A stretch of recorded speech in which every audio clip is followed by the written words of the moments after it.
Hello, everybody. How are we doing? It feels like ages since I've been on a live or even recorded a video now. How's everybody doing? Yeah, we're back. Finally. It's been a while. We're going to the reasons, and I'm sure a lot of you probably know them. Jesus, my fridge is overloaded with things like proper black. I have had my Weiss Stefano glass in the freezer. Well, I say the freezer, like this little freezer on the fridge that I've got down here. And I've got my Weiss Stefano glass because I'm being that guy. I've just got Francis Carner tonight. Sometimes you just can't go wrong with a bit of a classic, can you?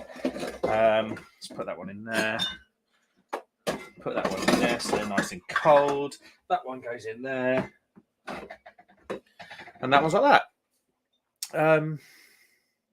Oh, geez. Loads of warning signs off my laptop. David Wilson, first in the comments. Hello, mate. Hi, Mark. Good to see you back. Thank you, mate. It's good to be back. I do miss interacting with you guys, especially on the lives. But obviously, the bread and butter, the day-to-day stuff, the videos have obviously stopped for a little while. But we're getting back to it now. Where's my bottle opener gone? I've been away 2 minutes. I'll take me Erding from up there. Yeah, it's been a crazy. It's getting on for a month now, I suppose. 4 weeks, 3 weeks. I suppose it probably is 4 weeks now, isn't it? But yeah, how's everybody doing? Enough about me. How's everybody doing? Been a bit of a weird day. I caught up with the Formula One earlier, and it was raining up in the Midlands. But in Norfolk, it's been a bit cloudy. It's looked a bit stormy today, but the weather's been pretty decent. My daughter's got this weird obsession with aeroplanes, so we went to the local airfield, and she was absolutely loving life, bless her. But yeah, I thought I'd come home, and I thought I haven't done a live in a little while. Let's do it. And I stopped by my local co-op. I haven't got any beer on me at all or anything at the moment. So I thought, oh, it smells good. So I thought, sod it, I'm going to get some Francis Carner. I know I should be drinking local craft beer, but yeah, they don't do a lot of that in co-op at the moment. Let's get this proper job black back in the fridge. Chris, Beer Dog Reviews, hello, mate. I was in Chris's chat earlier. Hi, Mark. Good to see you. Good to see you too, Chris. Yeah, I was watching a little bit earlier whilst doing dinner. Yeah, good to see you, mate. Very humid here. Yeah, it's been really sweaty. I literally had a shower earlier, got myself dry, stuck a t-shirt on, brushed my teeth, and I was sweating. I was honestly head to toe sweat. I had to go back and get the towel and just wipe it all off of me. Mental. Hello again, Chris says David. Il Corvo, hello, mate. It's weird how kids gravitate towards aeroplanes and trains. Honestly, Il Corvo, it is. It was her perfect day today at this aerodrome. There was a tractor in the distance. She's obsessed with tractors, bless her. She does tractor. Gobs off, just like her dad. There was a tractor stacking bales, probably, I don't know, 500 meters away. So she was like obsessed with that. And then obviously you had all the planes coming in, and there were 2 people in separate planes, sort of doing the practice landings and takeoffs. So like every 2 or 3 minutes, there was a plane landing and taking off. She was absolutely loving it, bless her. Yeah, good day, because my wife's actually at Hendu, so she's going to come home smashed later. They're doing a pub golf thing, and they were just in the Belgian Monk in Norwich. Now, the Belgian Monk kind of is exactly what you think it would be. It's a pub in the heart of Norwich, beautiful old pub, and they specialise in Belgian beers, Belgian food. It's all sort of, Moules and Frites, basically Moules and Frites, or massive pork joints and potatoes and everything, with the most amazing selection of Belgian beer. Last time I was in, I had the Delirium Christmas beer that was absolutely lovely.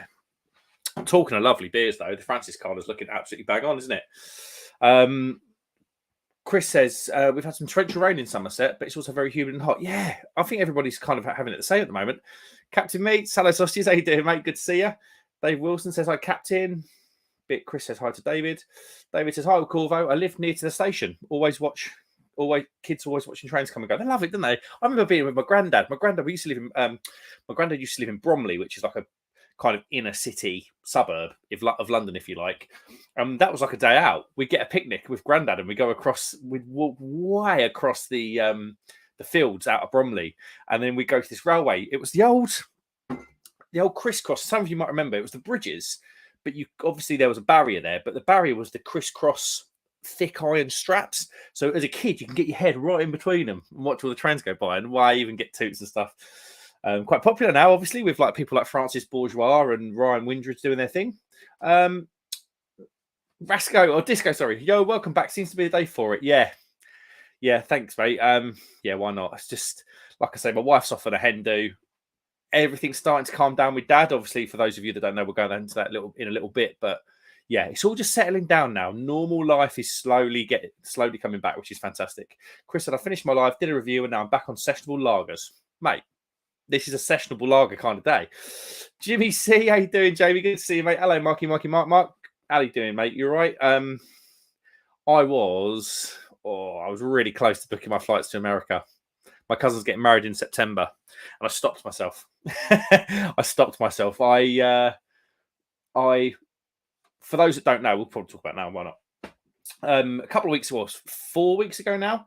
If a few people saw my Instagram, we had our VW Transporter camper. Got all the pop top fitted to that.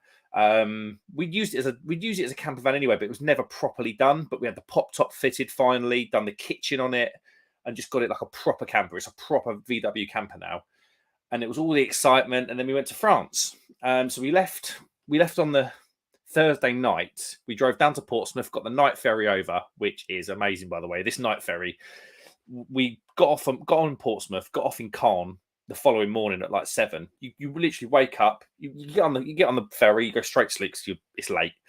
You wake up, brush your teeth, got your own shower in the room, drive, and then within probably 2.5 hours, we were in the Loire Valley. Anyway, that was the Friday morning. I had a lovely few days there.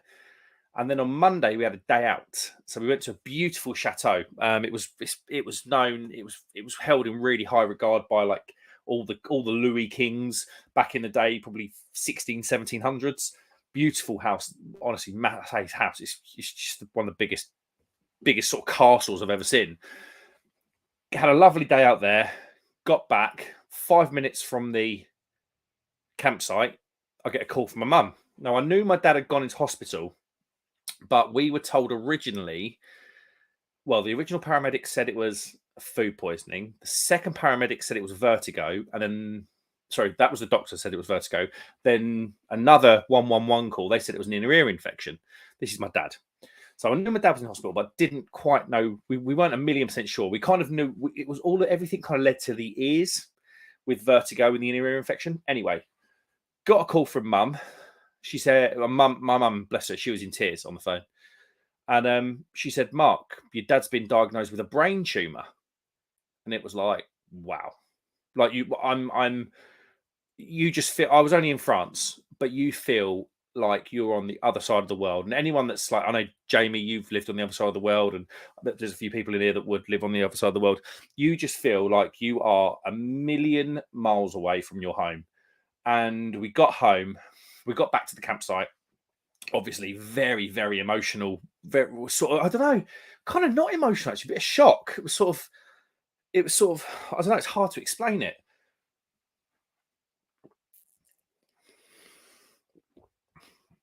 God, that's a good beer. It was really hard to explain. It was almost like just function. It was like, got get home. We got this whacking great drive away awning, all the setup in there, all the rest of it. And obviously, everything's everywhere. Like we've got a 20-month-old daughter, like her camping stuff's everywhere. And it was just like, right, we need to get home. So we started packing away like rapid. It was mad. I literally came back on the campsite. We knew we had to go, pulled the van up onto the front of the pitch. And it was like, we now need to go. As my wife, we were packing away. And all, to be fair, a Dutch couple, lovely couple, and 2 English couples, they were like, what's going on? Because we kind of got friendly with them, and because Sophie, my daughter, was kind of out there entertaining everybody. And we were like, I said, we've got to go. I said, my dad's been diagnosed with a brain tumor. And they were like, oh my God, giving us a hand. That like just the most amazing people, honestly. Like I wish I got their contact details. And they were just the loveliest people. There was like we had like a bit of dirty washing from breakfast before we went out in a pot, like in a bucket thing. Like the Dutch guy said, took that away for us. Anyway, rip down the setup as fast as you like. as we left the campsite, my wife booked a ferry back from Caen to Portsmouth. Got home. So we got home on the Tuesday morning. So we landed in Port, got onto the shore in Portsmouth probably about 7 or 8 o'clock. Done the M25. Oh, just a nightmare. Got home, went straight to hospital, and they spoke to Dad, and it was like really emotional seeing him, because like I say, I know I was only in France, and I don't mean to dramatise this at all, but I genuinely felt like I was on the other side of the world.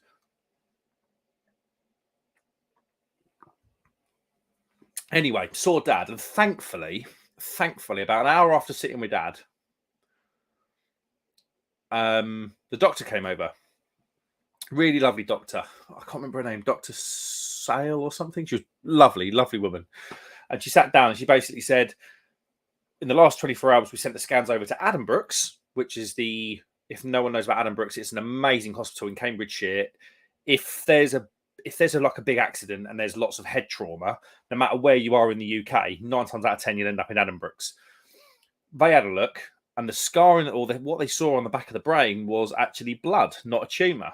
So we had this weird thing of like celebrating a stroke. It was driving home, the best part of 500 miles, thinking, you wondering if is it cancerous? Is Dad going to survive much longer? My sister's on the other side of the world. She's ringing me. She's trying to look at flights back home from New Zealand.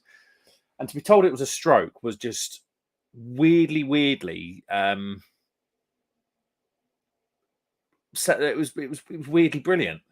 So anyway, yeah, Dad's home now. Dad's home. Thanks honestly, from the bottom of my heart, nearly every one of you in the chat's either messaged me privately or left a comment on a couple of community posts I put out, just to apologise to you guys for being a bit rubbish. Just from the bottom of my heart, thank you for all those messages. Honestly, they mean the world to me. I was showing my dad. He was saying thank you. Thank you. I've got a lot of friends on here that I've never met properly. And that's you guys. So thank you. But yeah, he's home now. He's passing his physical assessments. Mentally, he's sharp. Physically, he's a little bit behind where he should be, but with a bit of rehab, the doctors reckon that he's going to make a good recovery. So yeah, raise a glass to my dad if you're drinking. Cheers, my dad. So that's where we are. It's been mental, absolutely mental. But yeah, thank you to all your messages. Evening, David Wilson says, Disco, sorry. David Wilson says, oh, Jim, Jim, you were moving to Finland or something, weren't you? Was it Norway or Finland or somewhere like that? Chris is saying hello to everybody. Jimmy C says, yes, he has moved in okay. Captain Meat says, how's the horse box going, mate? I haven't even been in it for about a month for the reasons just stated. Haven't been in it for a month. Chris says, my dad had a stroke 2 years ago. He's almost turned to a recluse since recovering. I've got tickets for me, him, and his best mate to go and see the UK subs for Father's Day. Oh, mate, I'm sorry to hear that. That's kind of one thing. My dad's never had any mental health issues or anything like that before, but I am keeping my eye on him. He's an all-going, all action kind of bloke. He's 68 and working 6 days a week at the moment. Like, he's with his own little business. Like, nothing crazy. His business, just him doing his little thing. But yeah, I just keep my eye on him because I think, I don't know. Yeah, I think as his recovery goes on, he's going to get a better idea of what he's kind of left with in terms of physical ability. Just got to keep an eye on him. Mark Jones says, hey up, you with Big Ewok. Sorry to hear about your dad, bud. Chin up. Thank you, mate. I appreciate that. Thank you. David says hi to Mark. Chris says, luckily he's actually going to come out and enjoy himself. Good. Yeah, it's a difficult thing. David, you okay, bud? Says Mark Jones. David says, doing okay, Mark? How are you doing? Alan Mead, how you doing, mate? Evening all. Good to see you, Alan. Hey, Brad's in as well. Hi, peeps. How you doing, Brad? I hope you're well, mate. I was up your neck of the woods the other day. Last weekend. I was in Birmingham. Alan says hello to David. Jamie says, sorry to hear that, Mark. But yes, I do feel I'm a million miles away sometimes. Not sure if you know, but I've recently relocated to Finland. Yes. And no close to family, at least my wife's side. Yes. I've got it right. I knew it was a cold country, northeast of where I'm from. But yeah, what beautiful place Finland is. Chris says, "Hi, Alan. Hope you're well, mate." Mark Jones says, "Fine, mate. Just watched England under 21s beat Spain." Yeah, I literally just saw it. 96th minute penalty, wasn't it, or something? And for Spain, England were 1-0 up. 96th minute penalty. England saved it and won the under 21 Euros. Jamie says, "My son is still in the US, and we have a residence there too." Oh, nice. How old's your son, Jamie? You can't be that old because you're not. What are you, Jamie? You're early mid 40s, are you? Something like that. Chris says, "Hi, Brad." David Wilson says, "Hi, Alan. Hope you're well." David Wilson says hello to Brad. Brad Evans says hello to Chris and Mr. Wilson. Cheers. Crapton says, "Everyone raise a glass to Daddy." Well, thank you, mate. I appreciate that. Mark S, how you doing, mate? Hey, Mark. Hey, everyone. First of all, good to hear your daddy's on the mend. Tonight, I'm making ricotta using my homebrew setup and drinking Paul Anna. Decent little night, that, mate. Decent little night, that, mate. David says, "How's your mum doing, Mark? She's okay. Is she okay too?" Yeah, she's struggled at first because she doesn't do very well in a crisis, my mum. She gets sort of a bit scatterbrained, and that's one. I mean, obviously, I was going to come home anyway, but that was one of the main reasons I wanted to get home as fast as we could because I wanted to be there for my mum. Because like it's only me and my sister.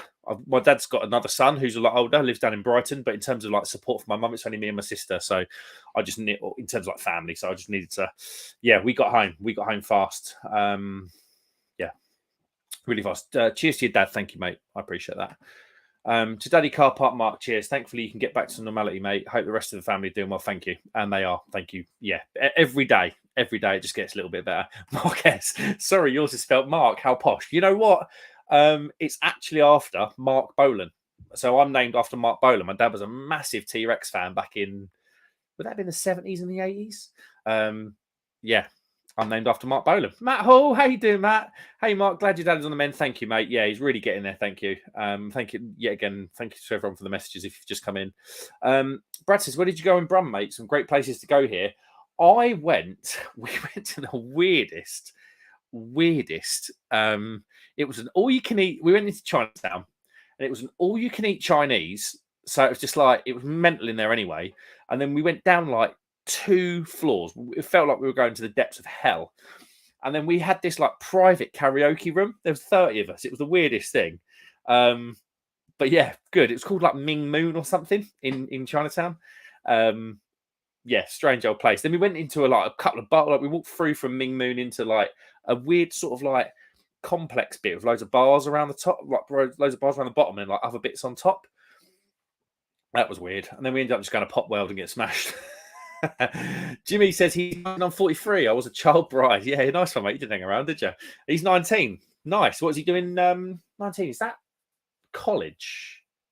Would that be his freshman year?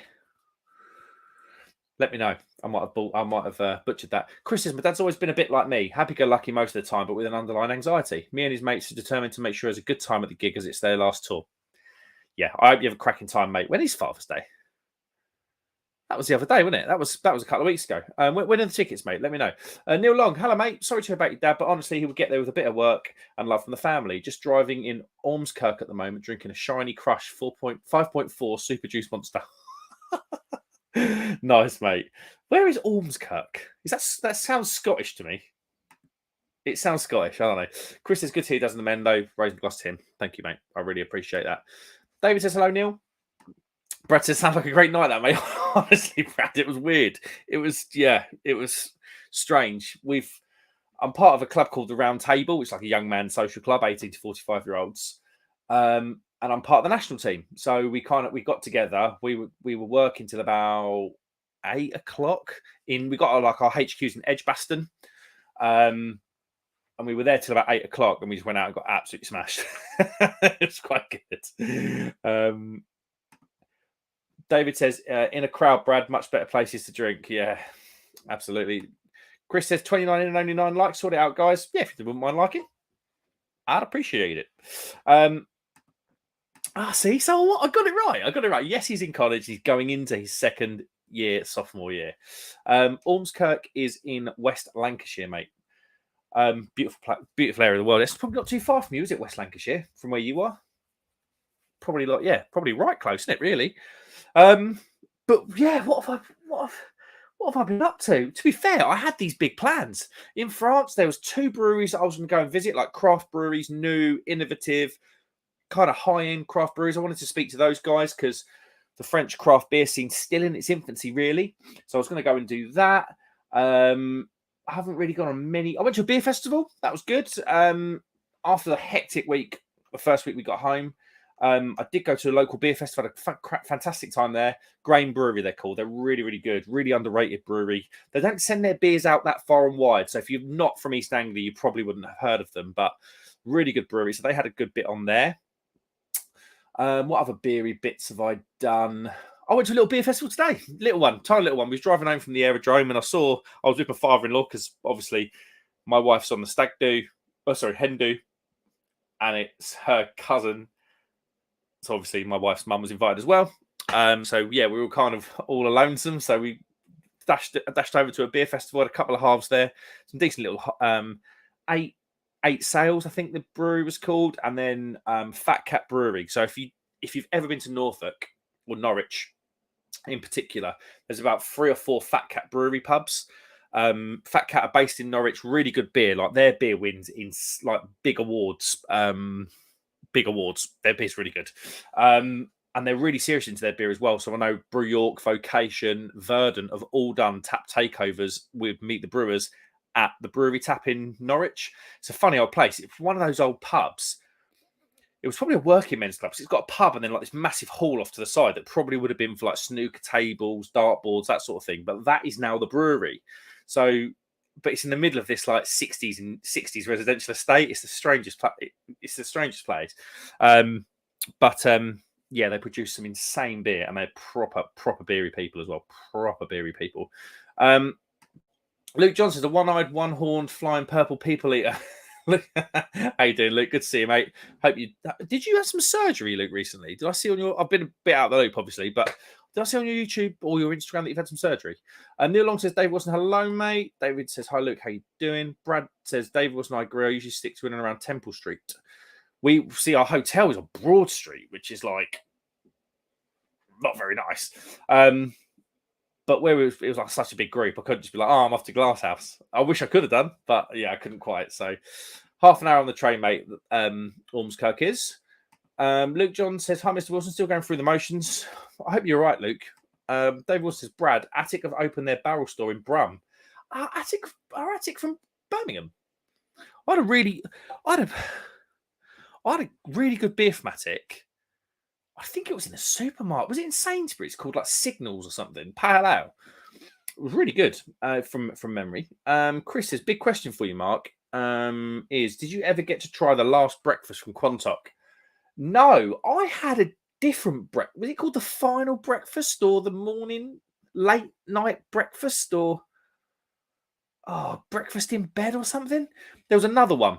There was about 3, I think, and I bought one, and to be fair, I was an idiot. I had a load of beer. It was after a live stream. It was after Tom the Crummy Beard. When his channel was a year old, he'd done this live stream. I had a load of beer and then cracked this like really nice, proper sort of like Thinkers beer open when I was smashed. And for the life of me, I can't even remember how good it was. I was wrecked. And that definitely saw me home because that was about 9.5%, I think. Jimmy C says, oi, oi, look, John. Hey up, Jimmy C. Matt Williams, how you doing, mate? Good to see you. He says, hi, mate. How you doing, Matt? I hope you're well, mate. I hope you've had a good weekend so far. Chris says, I don't call it the best stout ever for no reason. Yeah, mate, I can't remember which one I had. It was like it was like a slightly different one.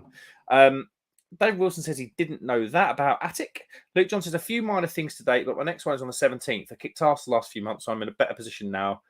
Main surgery is now in September, mate.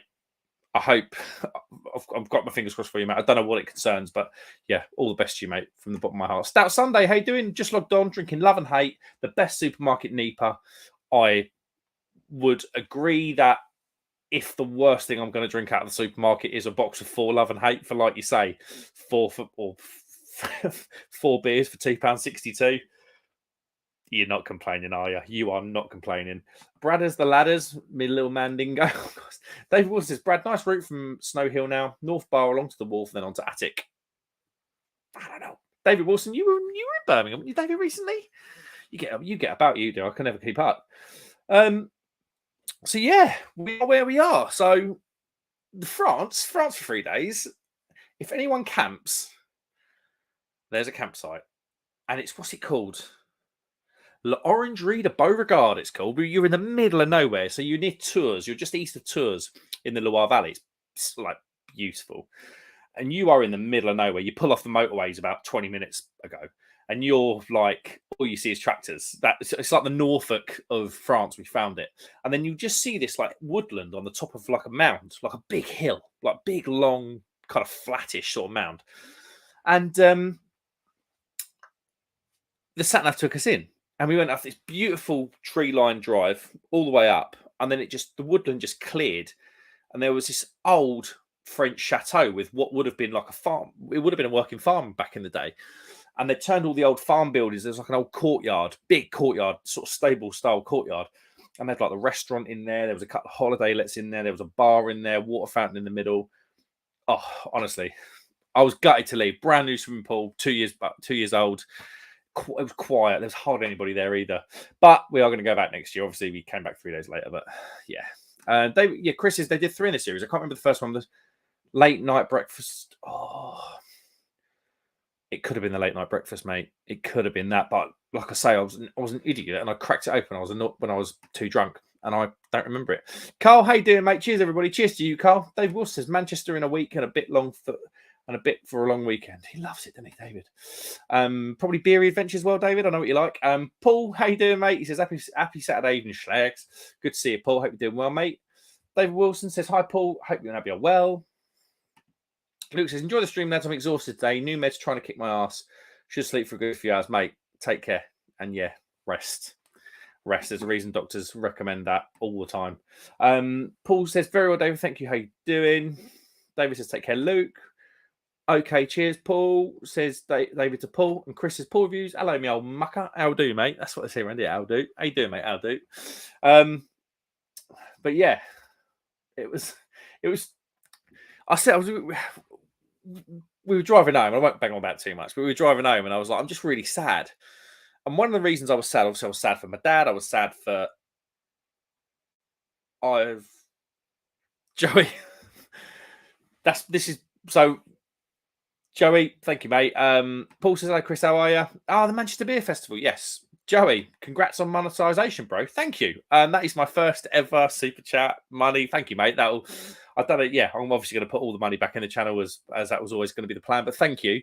But yeah, I've got a monetized channel now. I need to get my payment details on that. I haven't done that yet. I haven't done that with AdSense because I've just been so busy. But yeah, thank you. I wasn't expecting it, actually. Crummy just messaged me out of the blue. He was like, mate, he's like, they haven't, because I'm about like 880 subs, I think. And it used to happen at 1,000. And then Crummy out of the blue rang me one day, and he was like, mate, they've dropped monetization to a certain level now. I was like, perfect. So I don't even know what that means day to day, but for $6.66. Thank you, Joey. I appreciate that, mate. Hi, Joey. Says David. Joey says, hey, David. Chris says, Paul beer reviews. Not too bad, mate. Planning next year's beery adventures. Plan to come up to your brewery. Mate, it's good. It's good. Hold on. What have we got here? Hello. Hello, mate. How are you doing? Very well. This is nice and clear. Is it? Does it sound all right? Mm. I'm just using this headset and my phone. I was going to go and get the laptop and set everything up, and then I thought, I can't be bothered, so I thought I'd do it on this phone. There we go. With my earphones on. So it's so warm here. Far, mate, I have had a really good weekend. I went to a party last night for a friend's 40th. We had a really good time. It was just such a lovely party. It was really nice. And like friends I've known for years, so that was nice. Nice. And I didn't actually have much to drink, to be totally honest. So I got up out of bed at lunchtime. I had a cup of tea in bed. Social media binge. You, and then I got up, and then I bought this with my birthday money. I like it. I saw it on your Oh, you took a photo? Didn't you take a photo at the top of your? Yeah, I took it out the window. Yeah. So the whole point in it was to give a bit of privacy over the hot tub, but Yeah. it doesn't. It doesn't at all because this string needs to be on the house, but I haven't got my drill with me. So I think I'm going to have to move it at some point. But Oh, mate. So and then I put good up Micah's. Yeah, mate. It feels like it's been ages. Well, it has. It's probably been a good month since I appeared on any form of live. Yeah, it's been a while. It's been a while, hasn't it? You did the right thing, though. Oh yeah, for sure. Yeah, for sure. I mean, but there is a little thing called the Great British Beer Festival coming around the corner, isn't there? Yeah, boy. I had my ticket approved, so I've got it on the Tuesday. So yeah, get out there nice and early and do what we probably did last time. Nice, man. But yeah, it's gonna be a good day. It's going to be superb. I'm excited. So we've got Bramall Backroom, the beer that he did, the collab. That's going. The Bannon Car Irish Porter, and I've already forgot. Oh, and our West Coast Pale. That's been we can't make it fast enough. Hold on, is this Gigawatts? No, Sunshine State. Oh, I've not had that. Yeah, is a banger, but a West Coast on cask. We thought, I don't know, people might like it. It's just we've got another tank full, and it's already sold. Mate, all of it. That's a good thing is with GBBF and what you're there. So for people that don't know, John's going to go obviously on the trade day. Have you got the same setup as last year, John, with the bar? Yeah. So John's got a section of bar, and the Tuesday. So John will openly say that GBBF is one of the best networking beer festivals. And can I talk about tapping, John, and your setup there? Yeah, absolutely. Go for it. Yeah. John's gone on my neighbour, who literally lives like there. Oh, look at that. Gobble it. My neighbour got John onto something called tapping. So John's up in Yorkshire. It's not cost effective for John to ship 1 or 2 kegs at a time down to the southeast as and when pubs want them. What tapping is, it's a distribution service. So John can pallet a load of beer down economically to a cold store in Dartford. And then what John does, John can then sell into Kent, London, East Sussex, West Sussex technically as well. So the London market now for you, John, is a big thing. It's there. Well, it's there.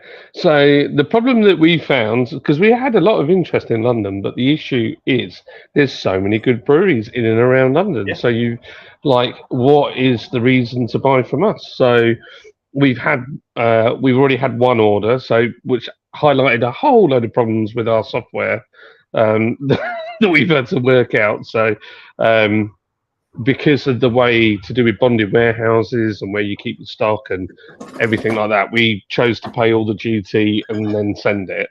But then what was happening is as soon as we booked it out, tried to take it out of the stock that's in our warehouse. And so we had to create another warehouse, which is tapping in a virtual platform. And then trying to get it to take it out of there. And it's a right faff. But we've worked it out. We got it sorted. So it's pretty good actually. And there was just no drama. Tapping are spot on. So we've done a really, really keen special offer ready for Monday. And basically we're going to break into the market by literally we're going to give 50% discounts on some beers just to get him involved, get him trying Lord's beer, and get something different on the hand pumps down there. So there's plenty of, to be honest, I don't think we'll be taking much off any of the London pubs and breweries that are down there because there's so many available. There's so many pubs, thousands. Ivan's my neighbour who I put John in contact with up in this Brew London now, isn't it, May? And Ivan was saying it was something like there was like litres that a pub does a week, and I can't remember what it is. It was. Bear with me. These won't be the right numbers, but you'll get an idea of what I'm trying to say. It was something like a pub outside of London on average will do something like 300 litres of beer a week. A pub inside of London will do nearly 2,000. It was like massive. Oh, yeah. Like it, or yeah, that's the beer that they buy. Or so it was just mental. It was like 5, 6, 7 times the amount. So GBBF for you, John, is a really, really good opportunity to get in front of these people, isn't it? It is. So we're going to throw the kitchen sink at it. So I'm there for 2 days. Lids is coming with me. We booked a hotel. We're staying in a fancy pants Premier Inn. Oh. Posh. Hey, do you know what it is? I love a Premier Inn. If it's good enough for Lenny Henry, mate, it's good enough for me. Hey, and the breakfasts, the breakfasts are stonking. They are good. They are good. So, mate, it's just, what are the chances, though, that we wanted London distribution and it turns out that your neighbour was the person that could fix it? I mean, and because of the link on YouTube is how it all happened. When I say my neighbour, guys, for those that don't know, he literally, I could walk out my front door and throw a tennis ball and hit his house. Like, he is that close. Like, just across the green. We live like a kind of around the green. He's literally up beside the green. But yeah, there we go. Right, I'm going to quickly get some comments because my mate Liam Silvera is in. So Liam is the guy that's got. Do you remember ages ago I done Beers and Gears episode 1 when I was in my mate's garage with the motorbikes? Yeah. That's Liam. Liam is. He's just gone up Kilimanjaro. Wow. And Masai Mara Safari as well, Liam. Yeah, so he's on his way back, so he's watching from the airport. Liam, good to see you, mate. Thanks for coming in, and I hope you had a good time. I saw awesome. One of the people he went with. I saw her pictures online. It was like, yeah, pretty epic. Liam, which airport? Says Joey. Paul says anytime, Chris. Be lovely to see you here. Hi, John. Says David. Chris says Paul. Hi, David. Nice to see you, mate. Sorry, dude. Sorry. Paul's beer review says still banking. Oh, sorry. Chris says Paul's beer review still banking on that trip to the parcel yard. That's good pub. Good. Got to do it, man. Especially after Brew London. It's an experience. It is good. It is just got to be done. This is what Wham would look like if they stayed together.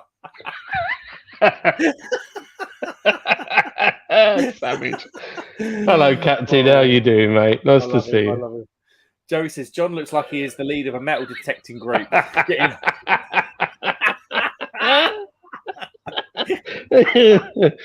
do as well. Oh, I've got to share with you my new glasses as well.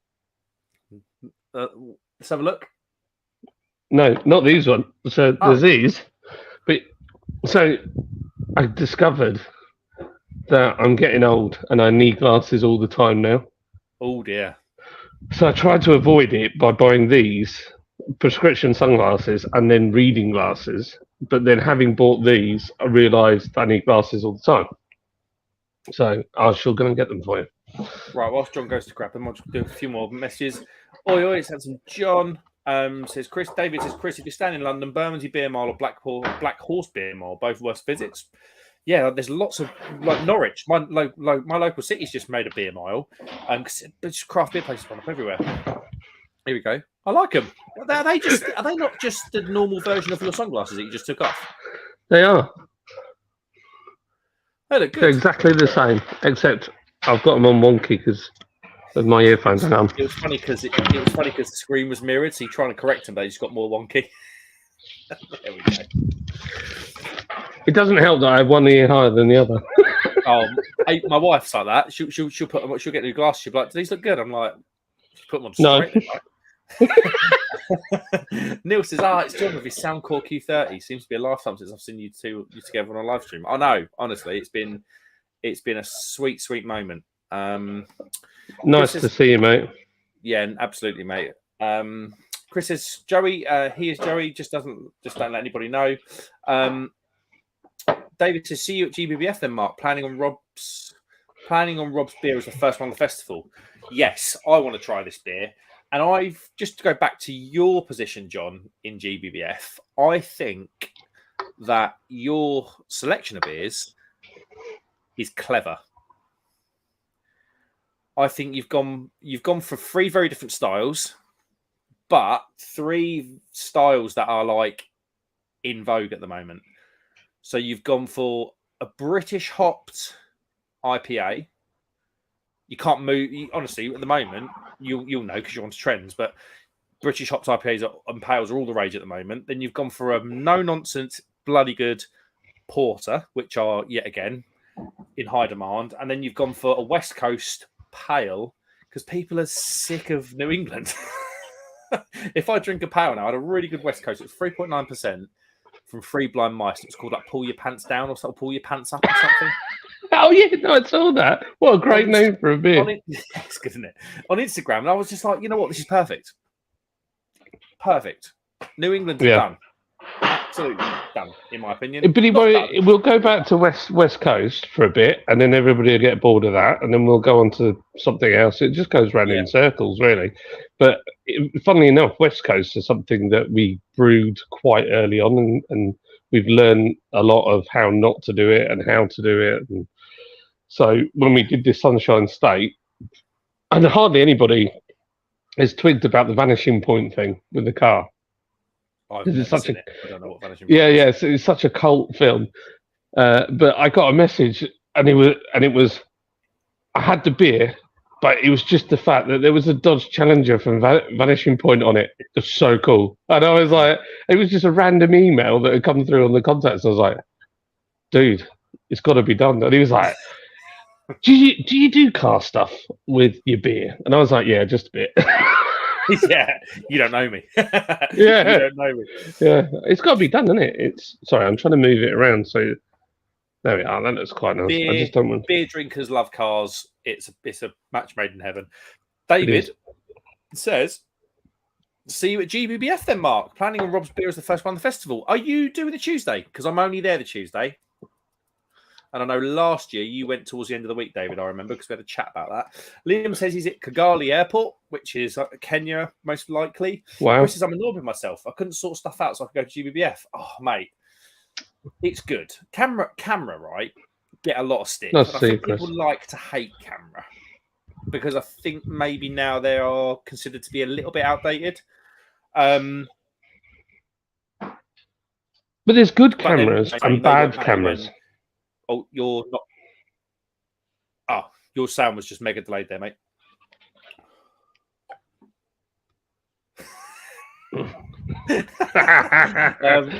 But I mean, for instance, I thought, for me personally, I went the second day, so there were a lot of the beers had gone. But the York Beer Festival, the Camera Beer Festival, that was as a craft beer focused drinker channel and what have you.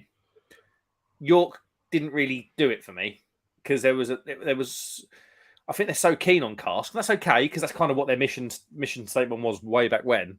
But London, the GBBF has got a perfect balance, I think, John, don't you, between cask and keg? It is cask dominant, you can't deny that. But some of the keg stuff there is amazing, and they've got cask. The foreign stuff. Oh, that world bar, that around the world. I was literally going to say they've got American cask, Italian, Maltese, Spanish cask. Unbelievable. Belgian beers that are like what was it? 12 Do you remember when Simon asked for the most expensive beer, and the tap flew out, didn't it? And it just went everywhere. They lost nearly all of it. Honestly, so to put this into perspective, right? So I think we'd had a few beers by this point. It was getting towards the end of the evening, and Simon was like, from Real Ale Craft Beer, Simon was like, I want to try that. It was a goose beer, wasn't it? Belgian goose, I think. And Simon was like, I want that goose beer or whatever it was. And it was in its own little kind of light oak coloured barrel, tiny little barrel, kind of that deep by about that. And it was something like 12 quid a third, wasn't it? And it was in the fridge. And it was That's how small it was. It was tiny. Was it even 5 litres? It might have been 5 litres. I don't think it wasn't much. It was tiny, wasn't it? Absolutely tiny. And Simon goes, "Yeah, I'd like a third of that, please." Because Simon was literally like, "You only get one chance in your life to drink beers like this, and you've got to drink them when you see them." So anyway, this woman, poor woman, like quite an elderly woman, really helpful, lovely lady, but went up. It wasn't her fault. No, it wasn't her fault at all. She undone the cap or the little tap on a quarter turn, and the bung with the tap connected to it just fell out. And then you've got this beer, this is the most expensive beer at the beer festival, pissing all over the floor, and everyone's going, "Put your thumb in the barrel, put your thumb in the barrel," and she was going, Do you remember, John? She panicked. We had to look at this. The rubber bung was like rubbish. Like the actual rubber bit that went into the barrel was probably no more than 20 millimeters deep. It was rubbish. She got set up for failure, really, but yeah, it was funny. Yeah. Sad. It was funny, though, at the same time. Yeah, it was one of those things. It was like, oh my God. Like, it was just a panic on her face, bless her. Chris says, have you got logjam on car? No, I haven't. That would be fun to do, though. Sorry, Chris, I didn't get in your live. I was busy doing stuff, and then I saw it pop on. I thought, as soon as I can sit down. Then I sat down, started chatting, and then I had to take the kids to youth. So I took them to the youth group, and we walked around Dunelm Mill. We look at house stuff now. It's like, because well, you can. We're just nice, smart. Yeah, it's nice. Like, finally, we're like, yeah, actually, we want to make this really nice. So, I mean, even this is my birthday money. Back in the day, there's no way I would have spent my birthday money on something like that. I would have bought something utterly frivolous and useless. Mate, you're happy. It's obvious that you're happy yourself. It's good. Jimmy Guitarist, how you doing, my man? Hello, Jimmy. All right, Mark and John. San Miguel for him tonight. Good man. David says he wishes Chris, in reference to the logjam, I presume. David says hi. Oh, you guys love that. I know. I think John might be the only person that doesn't like it. Do you remember when Simon made me drink some and I knew you threw up? I retched. Was that at the brewery? Was that your the live at the brewery? Yeah. Yeah. I'll say years ago. That's probably a couple of years ago now, isn't it? It is. Liam says fair play to Tap In. Yeah, they are good. Yeah, so I'll tell you what, their business model, whoever came up with that and their execution is just... It's no drama. And that's what you want. And I think it's only a small team. I don't think there's many of them. Neil says hello to Jimmy. Chris says, David, it's worth a shot. Jimmy says hello to Neil and David. Joey says, this is why you need to know as many people as possible in life. You never know when a sweet connection will go sweet for you. It's true, Joe. Yeah. It is true. It was kind of fun. I didn't even know Ivan was going because he used to work for Lakens. Now, Lakens are a big traditional brewer out on the East Coast near Yarmouth. But they do a lot of like distribution. They're a brewery, but their distribution side of the business is way bigger than the brewing side. And I knew he got out of it, but I didn't know he was back into the beer. It's probably one of them industries that keeps grabbing you back. Hi, says Liam. Yes. Joey says, why feel drowsy and lousy when you can be alert and pert? True. It's true. I mean, it's probably just one of those sayings that applies at any moment in life, really. Neil says, Paul, hello, good sir. Captain says, has John turned into Moby? Do I? Yeah, I do look a bit. Casey says I look like the old man from Up.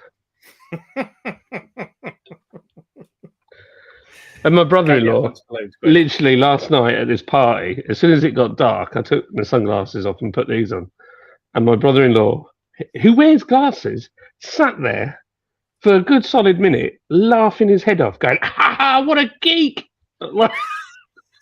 Cheers, mate. My mate's a savage, honestly. I was just like, oh, cheers for that. And so I was just threatening terrain here now. I'll tell you what, yeah, I was watching a bit of sport from all over the UK. So Yorkshire, where the Ashes is being held, you had rain this morning, didn't you? And then we had some rain. It must have made its way south because then the Formula One qualifying had a bit of rain. Do you think the Just Up Oil lot are going to do something tomorrow? Oh, what, for Formula One? Well, it seems to be. What have they done now? Ashes once or twice, the tennis twice. Flipping jigsaw box. I don't know. Each their own. I don't know. Yeah, I'm pretty neutral with everything like this. So, Neil Long says, Captain meets. I know because Captain said, Neil Long, we need to meet for a beer. They do. You're in the same city. You must have been in the same lives together for about 4 or 5 years now. I think the last time Neil had to take him home, if I remember rightly, because we might have got a bit carried away, hadn't we? boys. We had a few drinks. Oh my god! I just go back to BeerX 2022. That was just so freaking funny. Brilliant couple of days. Joey says with them glasses on, it looks like Chris after an increase in stacks. Kobe, how you doing, mate? Mark says hello. Look how tall he is. Just getting taller. There's Mikey. Hey, Mikey, you right, mate? Hello. He's saying hello. How you doing? He can't hear you because I've got my earphones on. Fair news. Didn't think of that. Joey says with them glasses on, he looks like Chris after an increase in snacks.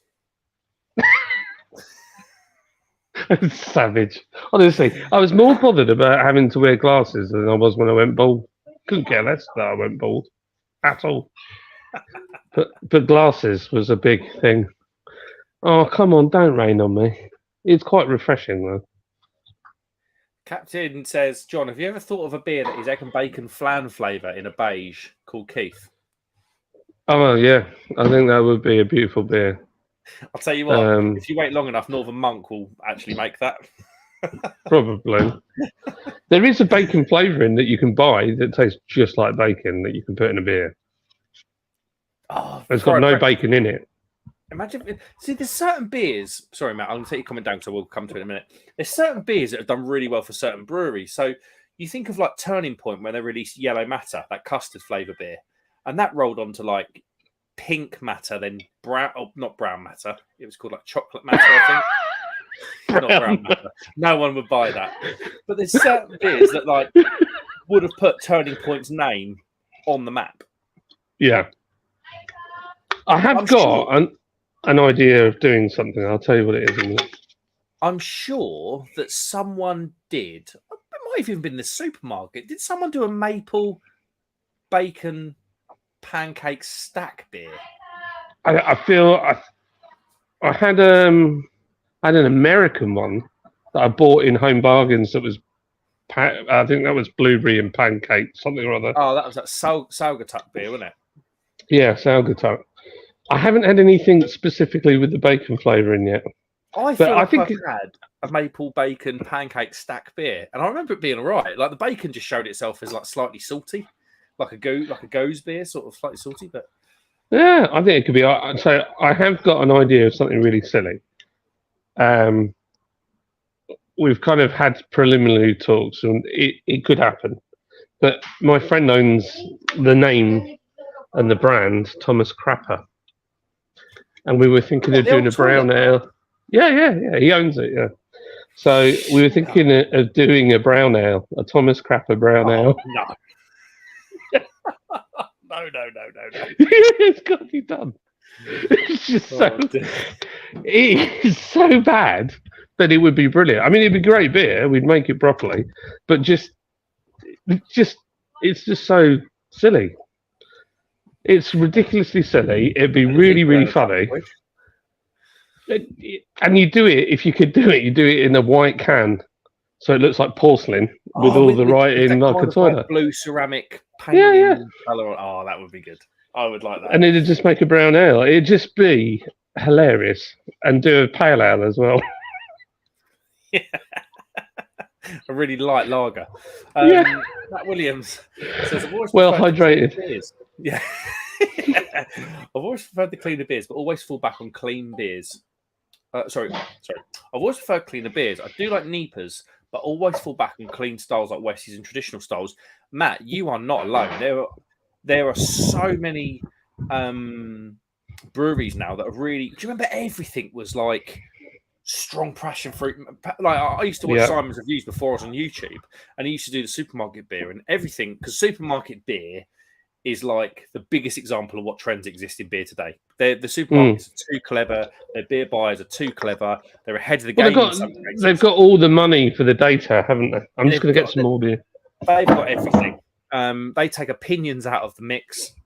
So I would say if you want to know what's really trendy at the moment, go and look at what's on the supermarket shelf because, these guys have paid too much to not nail it. So 2-3 years ago, kind of after that horrible period that we won't talk about, everything was super soft in the mouth. Big soup, juice bomb. You know, everyone juice bomb was used in nearly every other post on Instagram at the point. But Like that doesn't happen anymore. There's a lot more West Coast creeping in now. Even people like Brew York are putting a West Coast onto the Asda shelf for £3 a can. Yeah. You know, it's, and I'm not saying it's going to be fantastic beer because I actually haven't had it yet, but it might be. I don't know. But what I'm saying, but my point is, it's become trendy now to not drink Neepers. Yeah. I tell you what else has done really well. Like, mad well. We tweaked our stout recipe and then relaunched it as Yorkshire Black Gold, and I can't keep it in stock. It is just, just boom, gone, boom, gone, boom, gone. Is it a keg stout, John? No, it's cask. Ooh. Yeah, it just flies. I remember absolutely flies. Years ago, the Guinness Guru done a video, and I actually quite like the Guinness Guru. I think he's really entertaining. He's changed his name now. It's not the Guinness Guru anymore. He's just changed it. I think he's kind of gone to more traditional food and drink content now. I think he's been quite clever with that because I don't know how long beer is going to be allowed to be on YouTube for. But he went to, there was a place in the UK. It was, see that V8? Oh, that was a V8. That was I think it was a Mustang or something. He went to a place. It was like somewhere in Surrey. It was like a village pub in Surrey, and he had Guinness on cask. And it was one of the only places. I think he had to ring Guinness. I think he made contact with Guinness and said, you know, do you cask Guinness? I'm sure there's many more places that do it, but yeah, a cask stout like Guinness, I imagine that's pretty good, mate. It's quite thin. It's very light. It's just a really smashable stout, and one of the things that's really difficult to do. Well, I say difficult. It's not that difficult, but if you put our porter next to our stout, the porter's obviously, I would argue actually the porter's probably a little bit thicker, but the porter has the head of the beer is brown. Yeah. But on the stout, we made it so the head of the beer is white. Yes. By the grain, and we did that through the grains that we use. Is it? Yes. Yeah. How Mike does it, I'm not entirely sure, but that's how it's done. So it's doing really well. And to be honest, we'd had the stout for a while, but we hadn't done very well with it. And so what happened was, we were like, I just said, could we tweak it a little bit and make it even more like Guinness? And Mike was like, yes, it's not far off anyway. So I said, well, let's do it, and then we'll rebrand it. So that's what we did. What was it called before, John? Head Cleaner Stout. Head Cleaner, yeah, it was the Head Cleaner. Right? Yeah. So we basically adjusted it. It's a little tiny bit thicker now, if anything. And yeah, just very few bits and bobs, hop tweaks and little bits and bobs, and yeah, it's a very good selling beer for us now.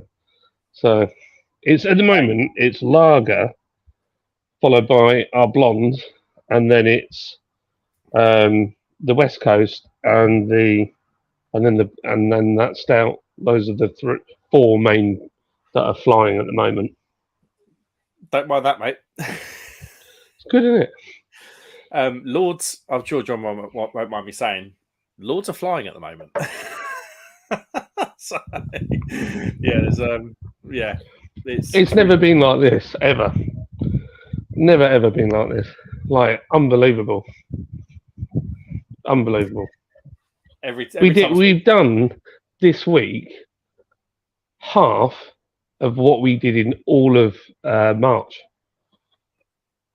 in 1 week. And that was we'd done that by Wednesday. Yeah, amazing. When I spoke to you, amazing. You told me what you'd done. I was like, wow. Unbelievable. Well, we've never had anything like that before. And that's before GBBF, and that's before you've made tapping really work for you. Yeah, well, we haven't really had much success there yet, but it does take a little bit of time, and it takes, there's all sorts of other things bubbling in the pipeline. I haven't done much on YouTube because of the bar's coming and all that kind of stuff. So Yeah, the I want bar. to, mate. Honestly, it's so close now. Is there any? So How long? there's Do you an reckon update now. How long if once you get the keys and you put them in the door? What is it going to be? A month? Is it going to be 2 months? Because obviously I've been to the bar and I've had a look sort of through the window, and you can kind of get a bit of an idea. But it's not a million miles off, is it? As it sits now. No, it's not. But there's a lot of decorating to do. There's a lot of electrical stuff. The main thing for me is I want to sort the signage out on the front, the way it looks. It's the cellar. The cellar is the big thing. So it's got a good cold room down there, but there's no. I couldn't find a proper refrigeration unit in there, so we need to have that fitted. So it's probably going to be about $5,000 for that. I mean, I want to extend the room as well, and then I want to have a proper cask rack with 6 high, and then basically underneath the next 3 ready to go.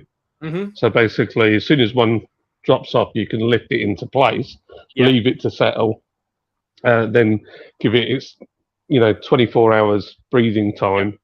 But I want it 10 degrees in there all the time. It cannot be any deviation of that.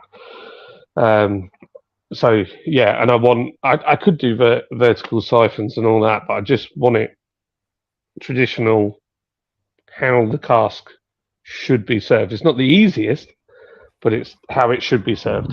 Well, in such a cask dominant area of the UK, I think that's probably a marketing point, isn't it? That's definitely something to slash all over Instagram. That's it. So I reckon 8 weeks turnaround. Wow. And there'll be a bit of a party, I imagine, when that opens up. Yeah, I haven't got a massive budget for it either. I think I've budgeted 20,000 to do it, which is, when you think about it, sounds like a lot of money, but it's not really. No, especially at the moment. I mean, I notice it being an electrician, prices of materials have almost like never been higher. Labour, like I've had to adjust. Like I'm lucky because I can adjust my hourly rate accordingly, in line with sort of inflation and bits. And so it's never been more expensive to employ an electrician or a plumber, and the equipment they're using has never been more expensive. So yeah, that 20 grand would go a long way. But I'm sure it'd be, you'd have done your maths on that, mate. I'm sure.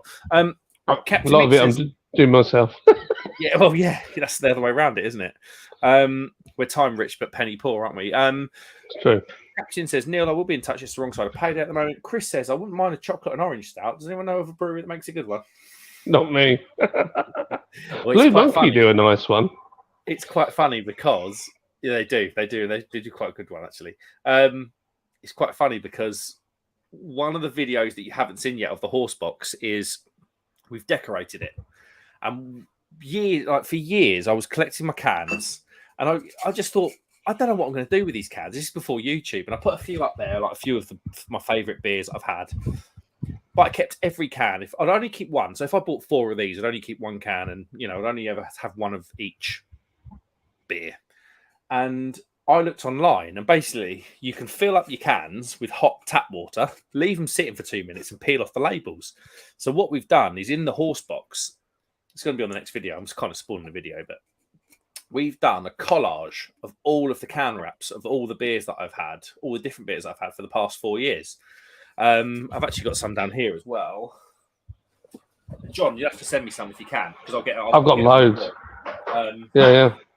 But I went in to see one of my most local, big, high-end craft beer brewery, Ampersand. They gave me loads, so I've got loads to stick on. But literally, that's the all you see as you come up the ramp of the horse box is just this collage of colour, and it's all different craft beers from all over the world. There's some breweries on there that at the time I didn't know about, and I was like, oh my god, I've had a beer from such and such a brewery in Wisconsin, or. But the whole point of this story is, as you walk up, one of the first can wraps that you see on the left is Sunset Cocoa. And I put it there. We'd done that section. That section was done. We were doing the back, and I mean, Sunset Cocoa, I probably bought that, 3 years ago, 2 years ago, 3 years ago. And it was like obviously the beers that got kind of, the wraps that got stuck on first were the newer beers. And we kind of worked our way down the boxes over the years.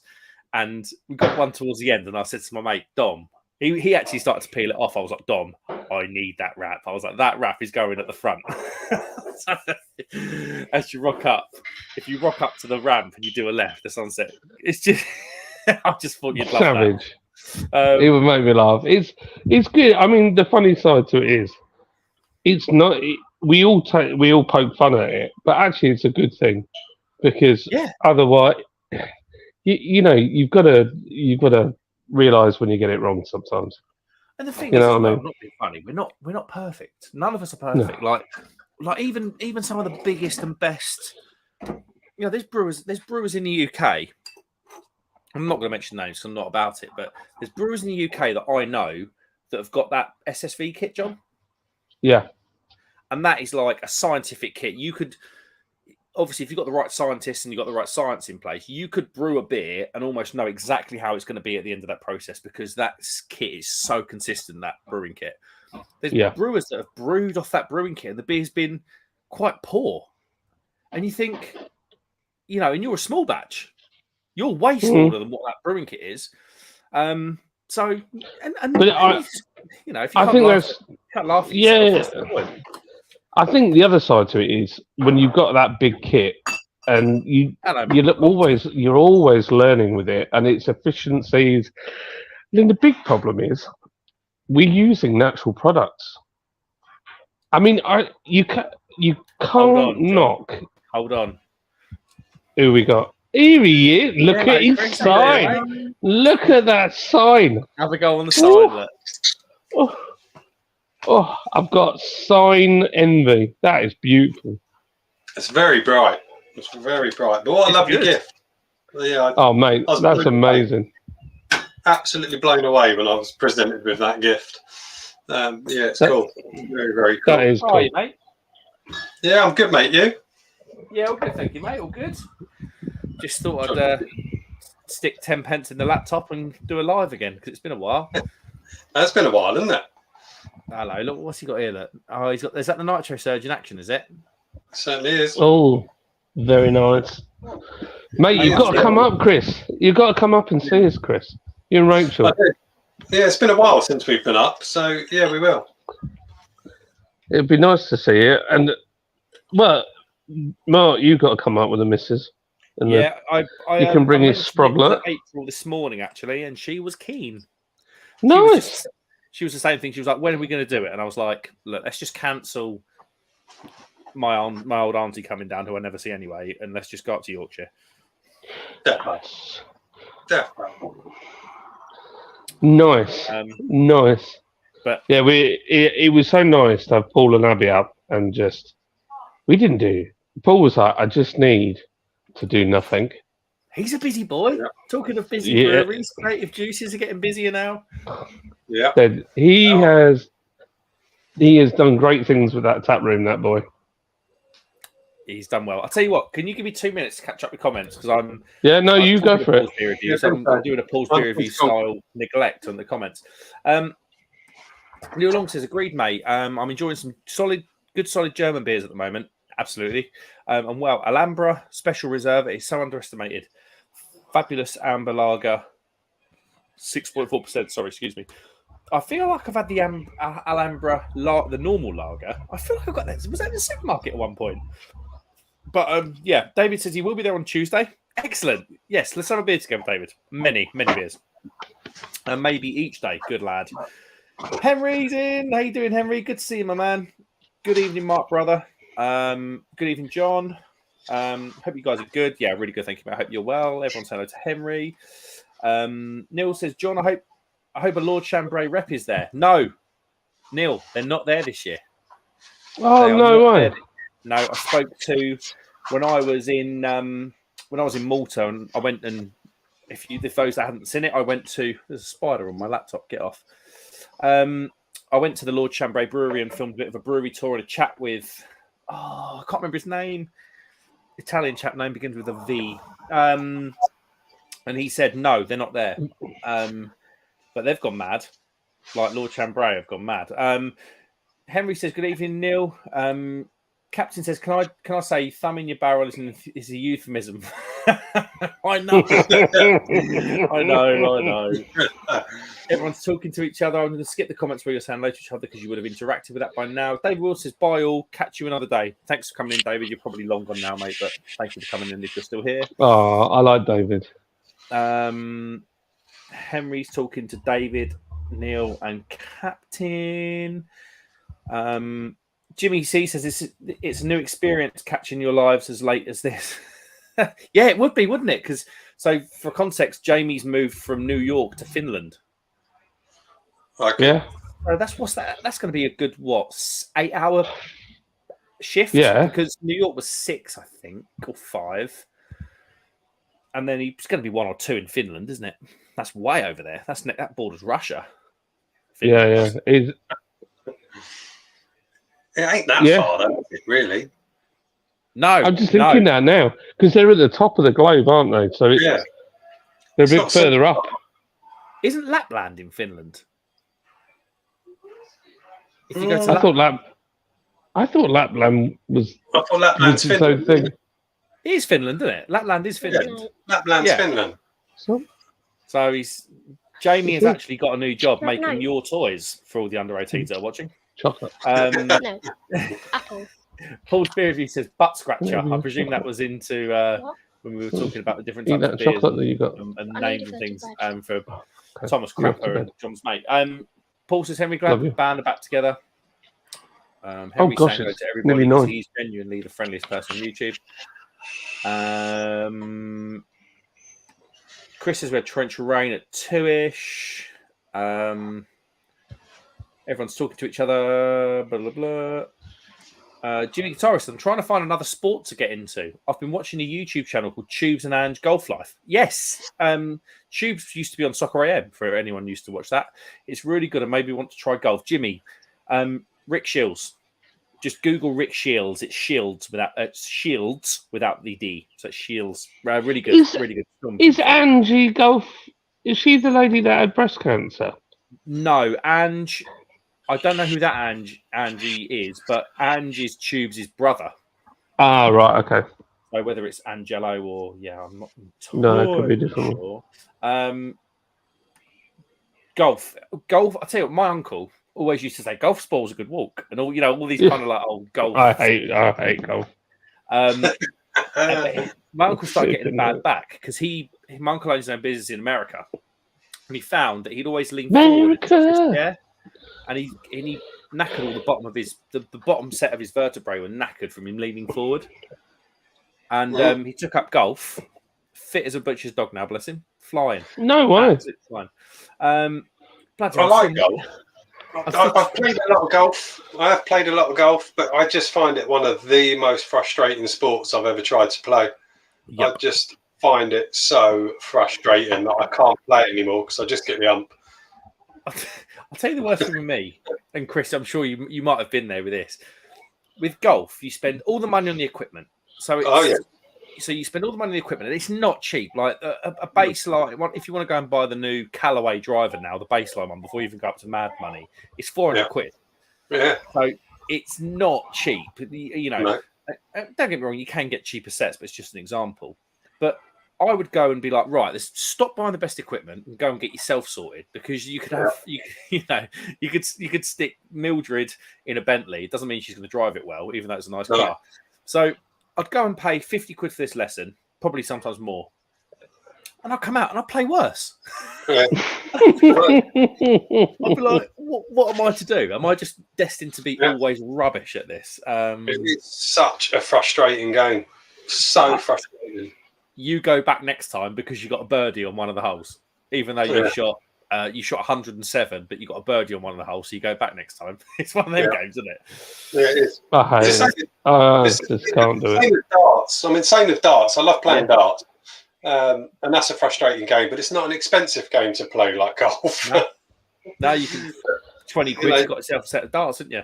Yeah. Do you see those guys on YouTube and they sit where they're teeing off and they just abuse them? and they're like, oh, look at him, he cheats on his wife, he looks like this, he's like, and you're just like, oh my gosh, and it's so like funny. Rory McIlroy, that guy definitely gets a vanilla shot on his latte and stuff like that. It's just savage, absolutely savage. Right, I need to get some comments. I'm over 20 minutes behind. Terrible. Paul says Northern Monk got it on tap here at Creative Juices in Rickmansworth. Naughty. What Northern Monk is it? Boosh. Thomas Crap and Nutty Brown. Is that how far we are behind? Simon and Maple Stack Stout. They did, but it wasn't the bacon one. I was kind of trying to think of the bacon one. Maybe we could do a nutty and sweet corn brown ale. Captain, what Thomas Crapper beers? You could have Poppy Pants Porter, Skiddy Stout, Skiddy Stout, Eartha Kitt Lager. I just want to do it for the memes. Oh, I mean, could you imagine the amount of fun that people will have and all the silliness? Yeah. It just will be fantastic. It'd be good for both brands. It would be good. It would be good. Henry 420, he's got some Rhinebacker Pilsner from Aldi. Very cheap, but it's okay. Quite gassy. You know what? Rhinebacker, it's not the worst beer in the world. For the money as well. What is it? Pound? Not even a pound a bottle, I don't think. No, it's really good value. Yeah, fair play. He said compared to many other beers that he's had. Matt Williams, Talking Point, says, I think lagers are massive across the board at the moment. Tastes are definitely changing. Lads, opinions? I think it's the French. You can't blame them for everything, mate. You can. No, I mean, you look at breweries like Donzoko, Utopian. Who's the one? I've never had anything from them, but Chris, I don't think they're far from you. There's a brewery near you that puts lager in, I think it's 330 bottles, but they're like stubby neck. Paul talks about them a lot. In a stubby neck? It's like a 330 bottle, but it's got a stubby neck. Really? Or it could be a 500 bottle with a stubby neck. It looks like the neck's sort of out of proportion to the bottle, like the main body of the bottle. I can't remember what it's called. We've got Mad Squirrel near us. We've got Chilton Brewery near us. Leighton Buzzard Brewery near us. No, if Paul's in the chat, I'm going to skip to the bottom, see if he's actually commented. Oh my God, I'm miles behind. There's a brewery. I don't know. Yeah, I'd have to. Paul needs to come up with a name. I can't think of any others that are near us. There's Pope's Yard. They're fantastic, but they don't do that type of bottle. I don't know. Let's see what Paul says. So I get in the hot tub. You can't do that before 9 o'clock, mate. Oh, right. Sexual content. Of course. It's all clear sky, and I'm getting rained on. Liam, my mate, who's in Africa currently, got to catch a plane. Lots of love, mate. I love you to bits. Thank you for the messages earlier, mate. I will catch up soon, I'm sure. Paul's happy about Ange Postecoglou, whatever his name is, taking over Tottenham.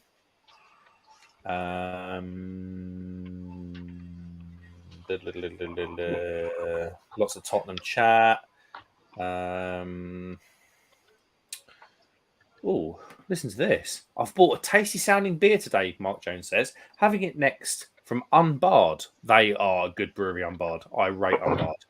It's Caribbean Berliner Weiss, 6.5%, and it's brewed with tamarind, ginger, honey, and caramelized limes.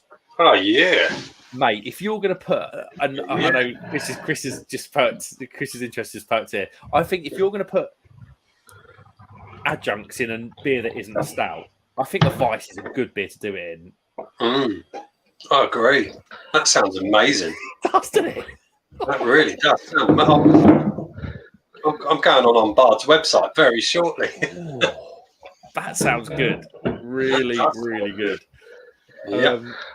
Sorry, I've got the most uncomfortable kitchen chairs, but my garden chairs are very comfy. So I bought a garden chair. Paul says Lapland. That's a club in Marbella, isn't it? Craig H. Evening, boys. I hope you're good and your old man is okay, Mark. Thank you, Craig. Yeah, he's doing better now. Thank you, mate. We talked about it earlier, but yeah, he's really sort of yeah, he's getting better. Craig is currently brewing an Amarillo hop pale ale in the kitchen. Oh, I love the Amarillo hop. I find the Amarillo hop brings sort of nutty. I get sort of nutty, citrusy thing from the Amarillo hop. It's lovely. So yeah, I bet your kitchen is insane at the moment. Sounds amazing. Yeah, it does sound good. Just trying to skip through to get up to date. Henry says there's definitely worse beers than is it Rheinbacher or the Perlenbacher? I can't remember what you said, but yeah, mate, you could probably go on Trembling Madness' website and buy a worse beer than what those beers are. Genuinely, they're not bad beers. Not bad beers. Paul just said we just did a collab with Pope's Yard. Dry hopped it this week. They're incredible. They're a top brewery, Pope's Yard. They're very small Pope's Yard, but everything I've had from Pope's Yard has been stunning, absolutely stunning. Well worth a look, Pope's Yard. Paul, what's that brewery that does those bottles? A lager brewery near you, or relatively near you? They bottle their lager in brown bottles, and I think the brown bottle is. I think they could be. I said to Chris earlier they could be 330s, but I think they're 500s.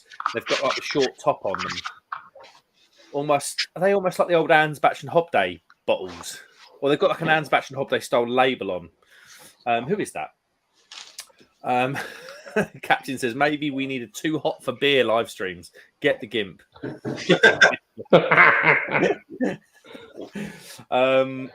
Chris, that is one hell of a.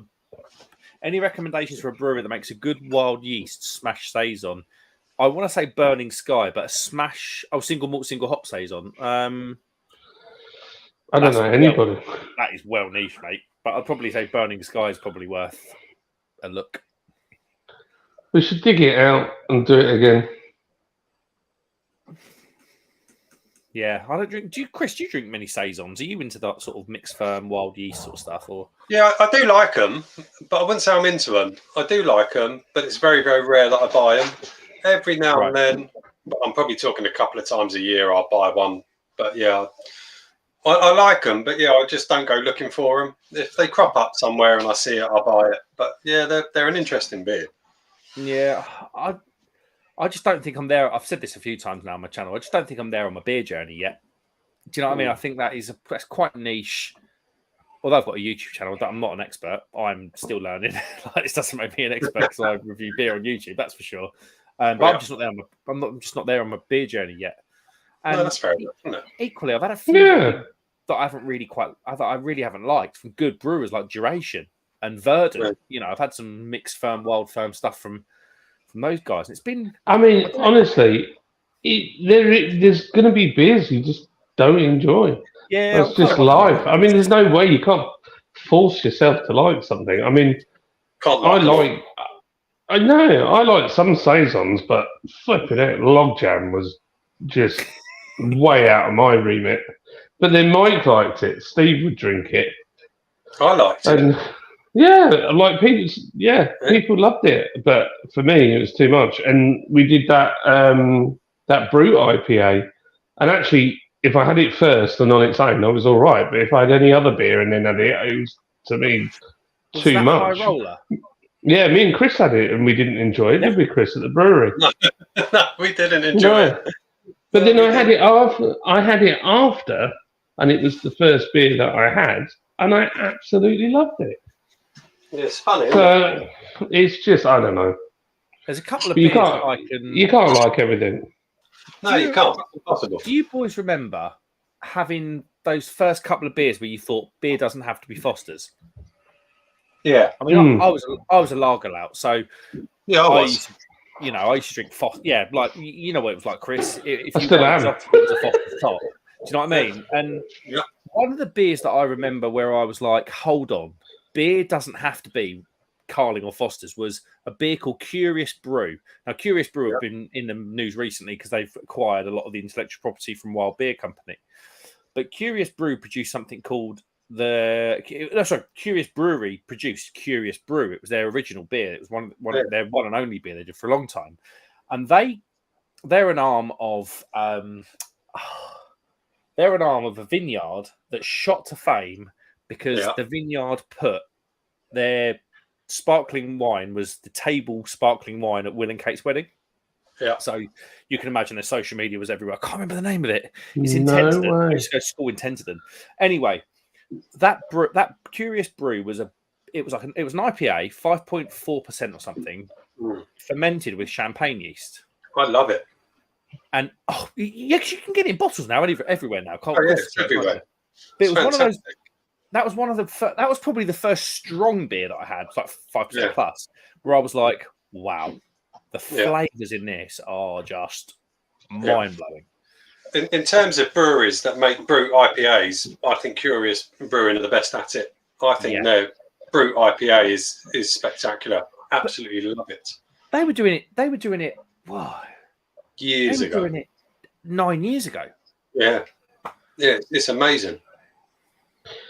We were having a chat about having another experiment with it, but to try 2 types of yeast.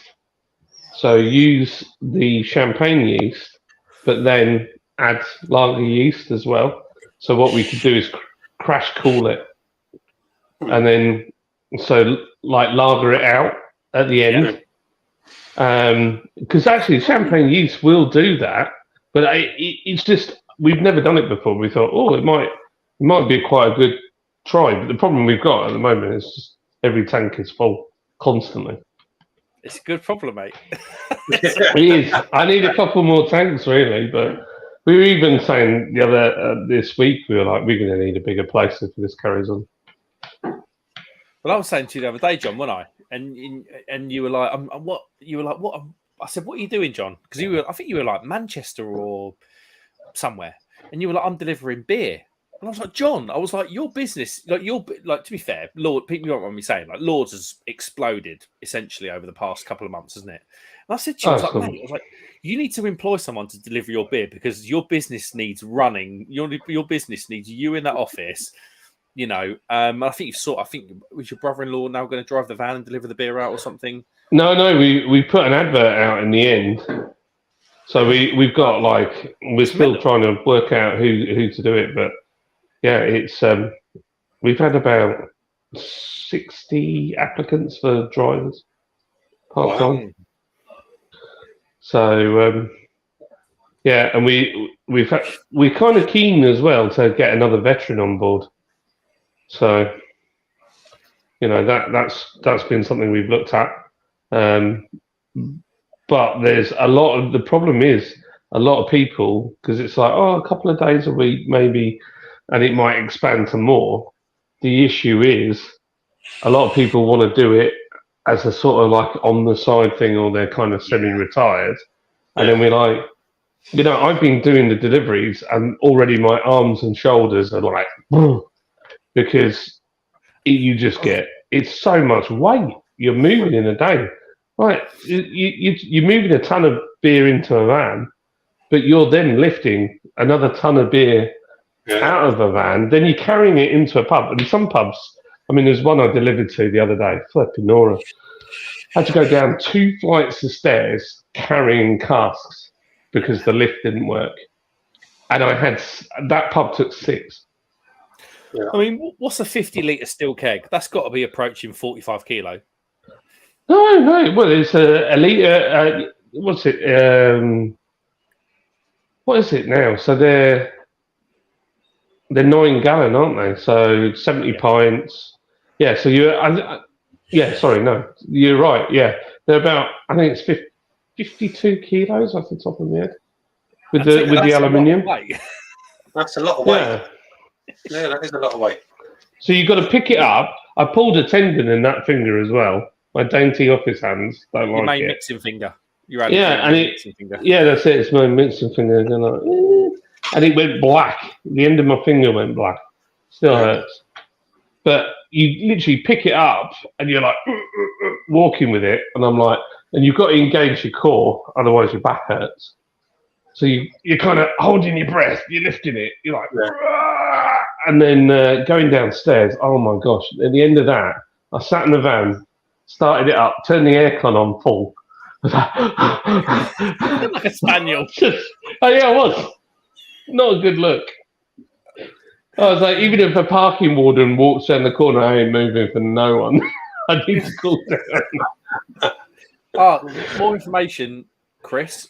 Mark Jones says, Chris, the unbarred beer I've got is a collab between Pasteur Brewing and Blending. Pasteur are amazing.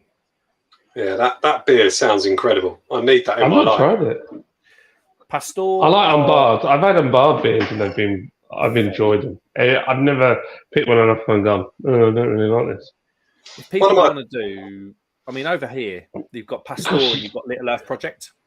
Chucking it down there. So if people generally do, like, I think they call them, they call themselves Pasteur Brewing and Blending, don't they? They're the two big ones. So we get a lot of mixed foam over. It's just not my bag. Sorry, Chris, I interrupted you there, mate. No, that's all right. You can interrupt. Feel free. One of my breweries of the year so far this year has been Don Zoco. They've been whacking out some incredible beers, and I had one of theirs the other day. And as you know, I've not been reviewing as much as I used to, but I had a Don Zonco beer the other day, and I was a bit peed off because I ordered it on Trembling Madness, and it's my own fault. I didn't click on it properly, but it was a 330ml can, which in the picture it looks bigger, and it was in like a Red Bull shaped can. Don Zonco normally do 500s, don't they? Exactly, and that's what I'm used to. And it was called Train Beer. And when I opened the box... Oh, yes, train beers. I love it. Sorry. It was fantastic. And when I opened the box and I pulled it out and it looked like the same sort of diameter as a Red Bull can in 330, I was fuming. I was like, I do not do 330 mils.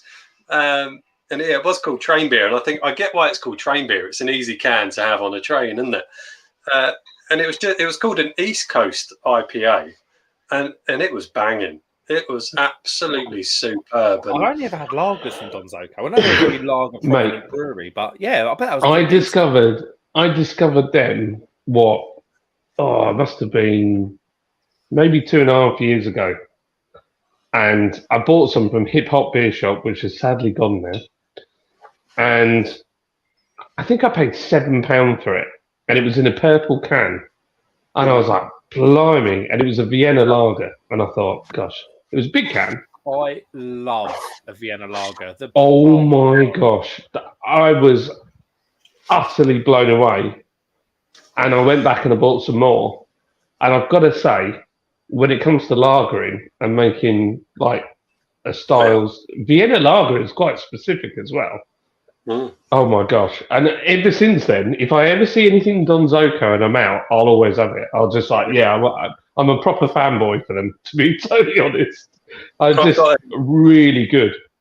They are. And I've got a box in my pub shed that if a beer is decent, it's got the empty bottle or can goes in the box, and it's going to form part of my end of this year beers of my year, if you like.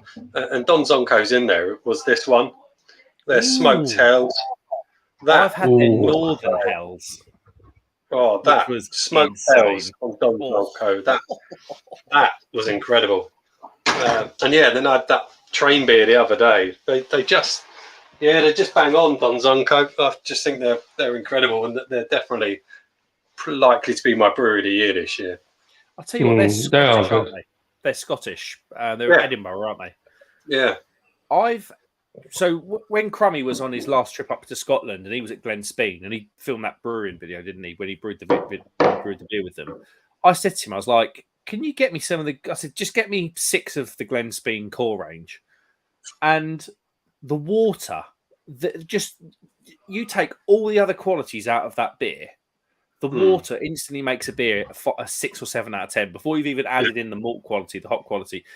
Scottish water in beer is sorry, John. I think it beats Yorkshire. Whoa! I've got to go.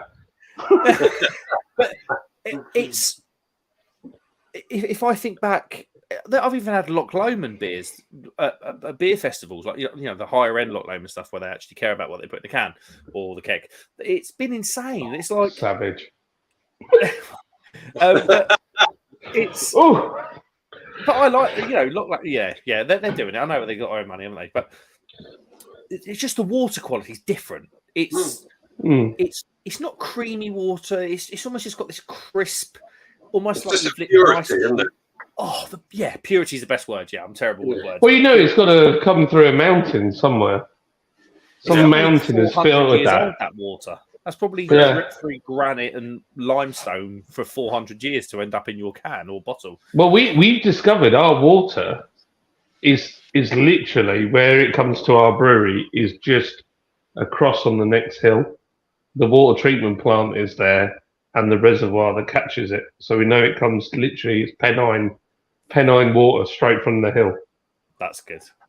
It's good, isn't it? And I mean, it is just like turn the tap on, and that's what it is. But Paul was here, and he said to Abby, he's like, I can't believe how soft my skin is.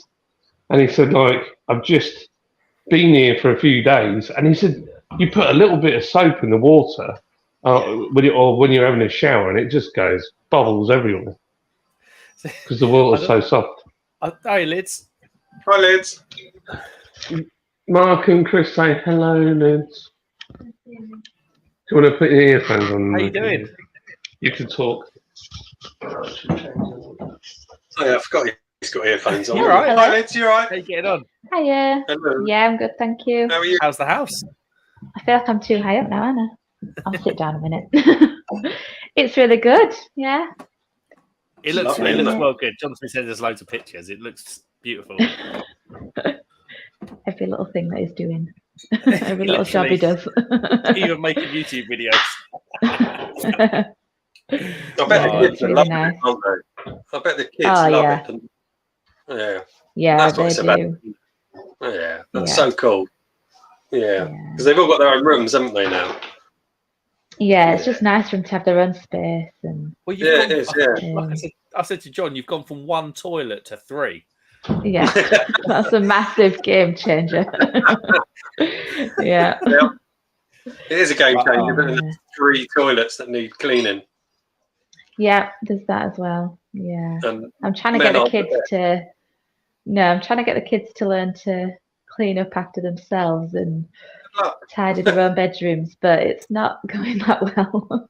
No, it doesn't. I mean, my son's over 18 now, and his bedroom's still a state. I don't think he'll ever learn. Chris, I'm 35. Mike is the best. Yeah.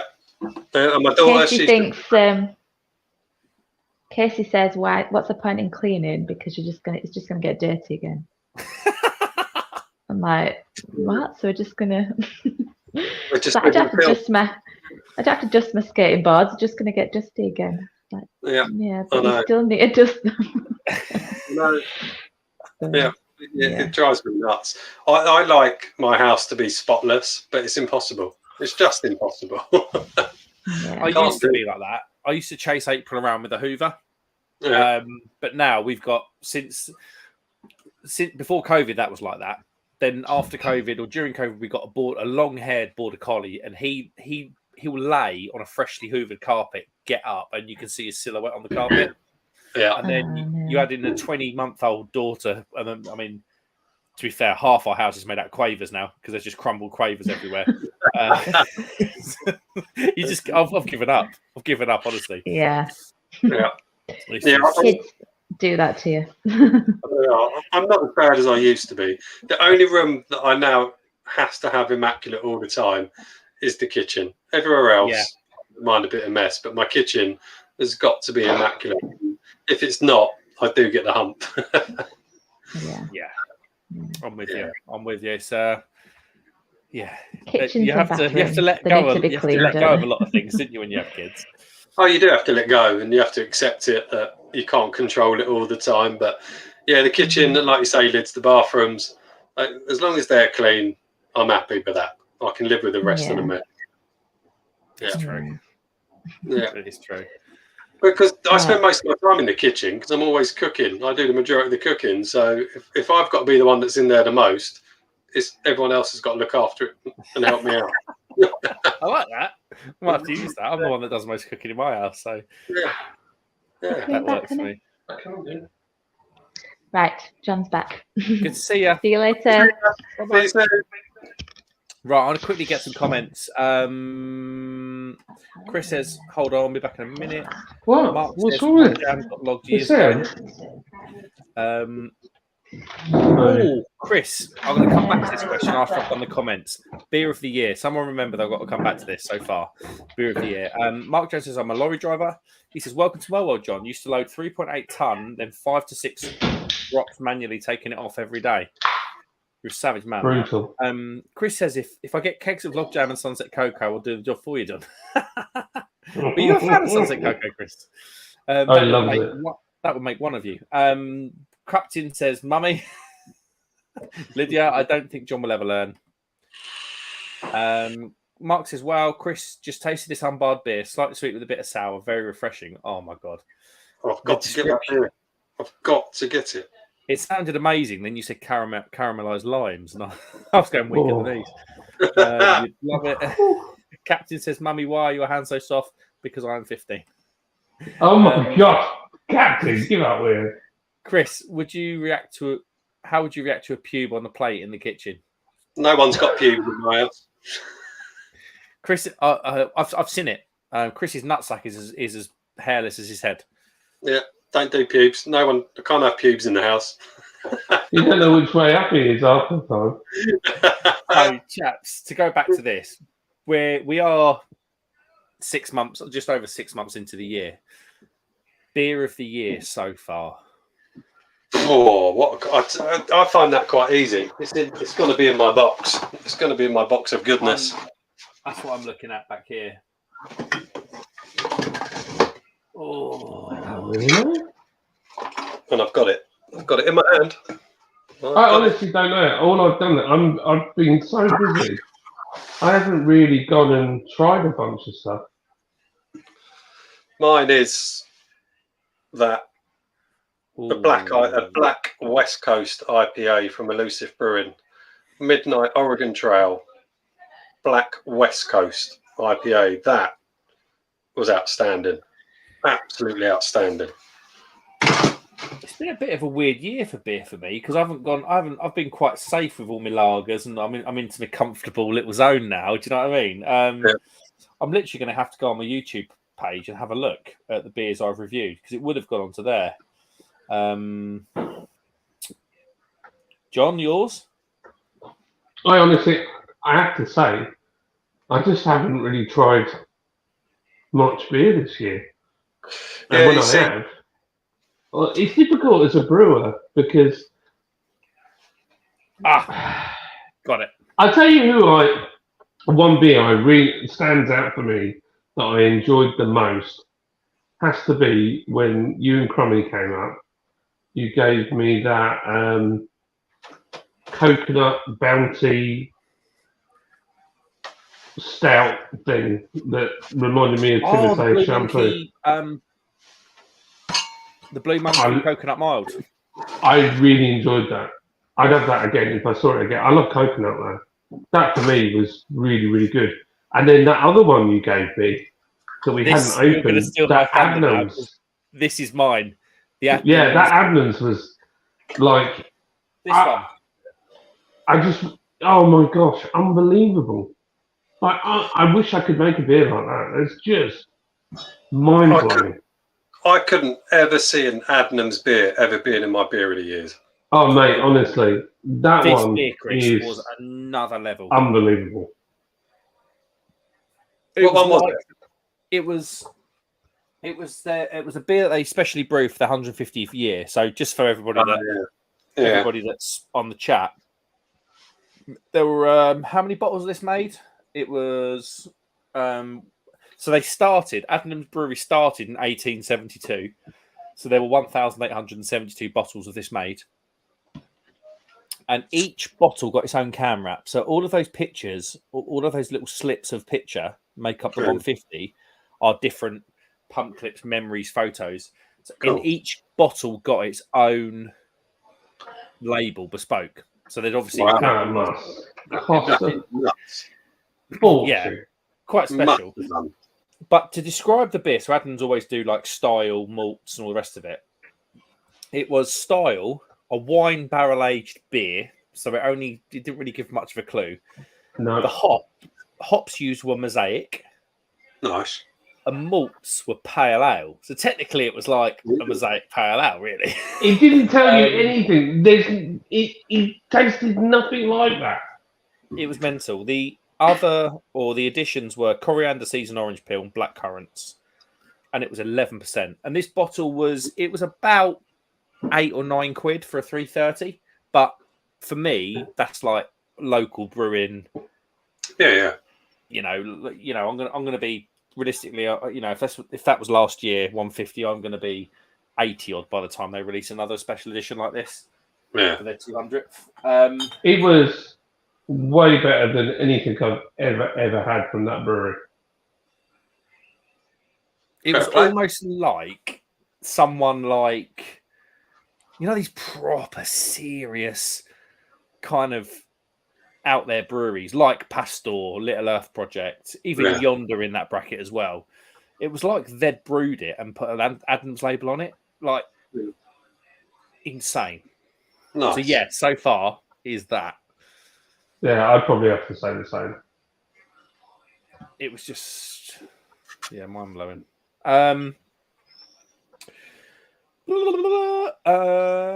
Chris, what was your one so far? Chris's is the Last Breakfast from Quantock.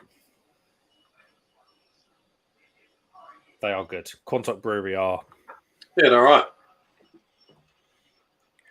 Quite good. Chris says Logjam was his beer of the year when it came out. It's a big call for Logjam tonight. I feel like I'm getting bullied into it. Do it again. Do it. You got to do it again, man. Do it again. It was so outrageous, that beer. That's why I liked it. It was just so nuts. It just had so much going on with it. It was the weirdest. Probably what I mean. And when I had that, I didn't know you, John, at that time when I had it. And when I did have it, I just thought, this is the weirdest beer I've ever tasted in my life. But I liked it because it was so weird. It was just out there. It really was. Mate, honestly, I was like, what have we done? But I've got another idea. So we've still got the original tank that we used before. And my thought is, there's a forest behind the brewery. So they've leveled it out there now for us because they put a new substation in. My thought was to put the whole thing outside. Ooh. So rather than have the tank inside and cooling, it's actually in the forest.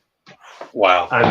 And it'll be like, we'll obviously have to seal it so nothing can get in, but it'll be sat there to vent in and out. It'll be taking in the yeast from the forest. It'd be crazy. It's a crazy idea. Float in the air, especially in a forest. Yeah. Just Mark Jones says, right, you mad set, I'm off. Vicky just got back with an Indian takeaway. Take care, or have a great weekend. Yeah, Mark. Take care. See you, Mark. Love you, man. Enjoy your Indian takeaway. I am not jealous at all. It's a mad idea, John. Looks like it's pink. Why is it so much brighter? You look like one of the shepherds from the Nativity, like that, Kobe. It is. Yeah. This is mum's blanket. He's got some frankincense underneath that blanket, hasn't he? You've got frankincense under that blanket. You look like you're in a nativity play.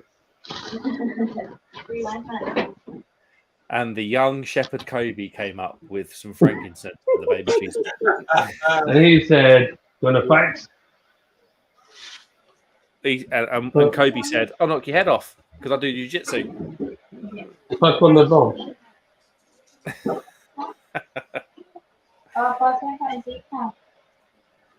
Right, Captain Meats with a big one here. Can I throw Big on Haze by Magic Rock? Exclusively brewed for Lidl as a contender for Beer of the Year. Wow. As a good brewer and supermarket offering, a beer to the masses at an affordable price. I don't think I've had that yet. I went into their tap room the other day and I had their non-alcoholic beer that was called Easy Drive, I think it was.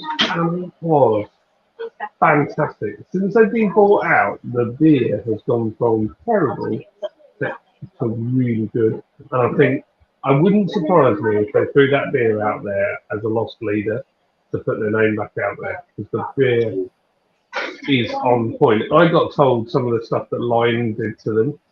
So one of the guys there that well, in fact, Mark, you were with me. Lion basically came in and said, right, you're using these ingredients now.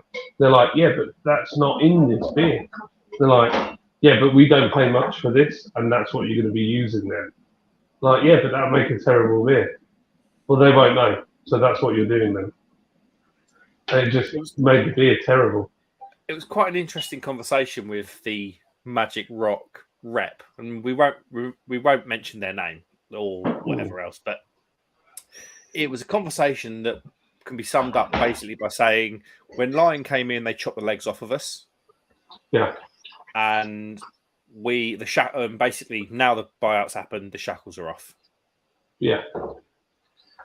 It was out of order, man. It was out of order. I mean, they could genuinely do now with the buyout and what if they are producing, because I haven't had a Magic, but to be honest with you, the brand is kind of dead in my eyes. I don't know about you, Chris, but I probably wouldn't gamble. Don't try it now. Honestly, I will. Try it now. It's fantastic. It's going back to how it was. But if they just have a total rebrand now. Who owns Magic Rock now? Who owns them now? Is it the same people that own Utopian? Yes, that's what I heard. Yeah, and they I think they bought Full Pure back, didn't they, as well? Is it Full Pure? Oh, I'm not sure about Full Pure. Yeah, I'm sure they got bought by Lion and they bought them as well. But yeah, it's the same. I heard it was the same company that owns Utopian. Okay. When you come up, Chris, we'll go to the tap room. Yeah, I'll come up soon. I need to sort that out. Yeah, man. Imagine they're brewers. Imagine brewers are like creative hand grenades, aren't they? They want to just go all over the gaff with their creativity. They lost like Lion coming in and going, oh, by the way, you know that stuff that you've really got a passion for? That's not happening anymore. And you're now going to be a cog in the Lion machine. And if you don't like it, you can take your redundancy and go home. Yeah, I bet it was awful. And on top of that, it was the fact that it was tied up with the fact that the company Karen that owned Lion had committed genocide in a village, killed a bunch of people or something. Yeah, I heard some pretty nasty stuff about those guys. And when you trace it back, who owns Karen? When you go all the way back, you'll never guess. Mitsubishi. Really? Yeah. Wow. There we go. Crazy. If you want to go and research that, by the way, guys, you can. Yeah, go and have a look. Don't just take my word for it.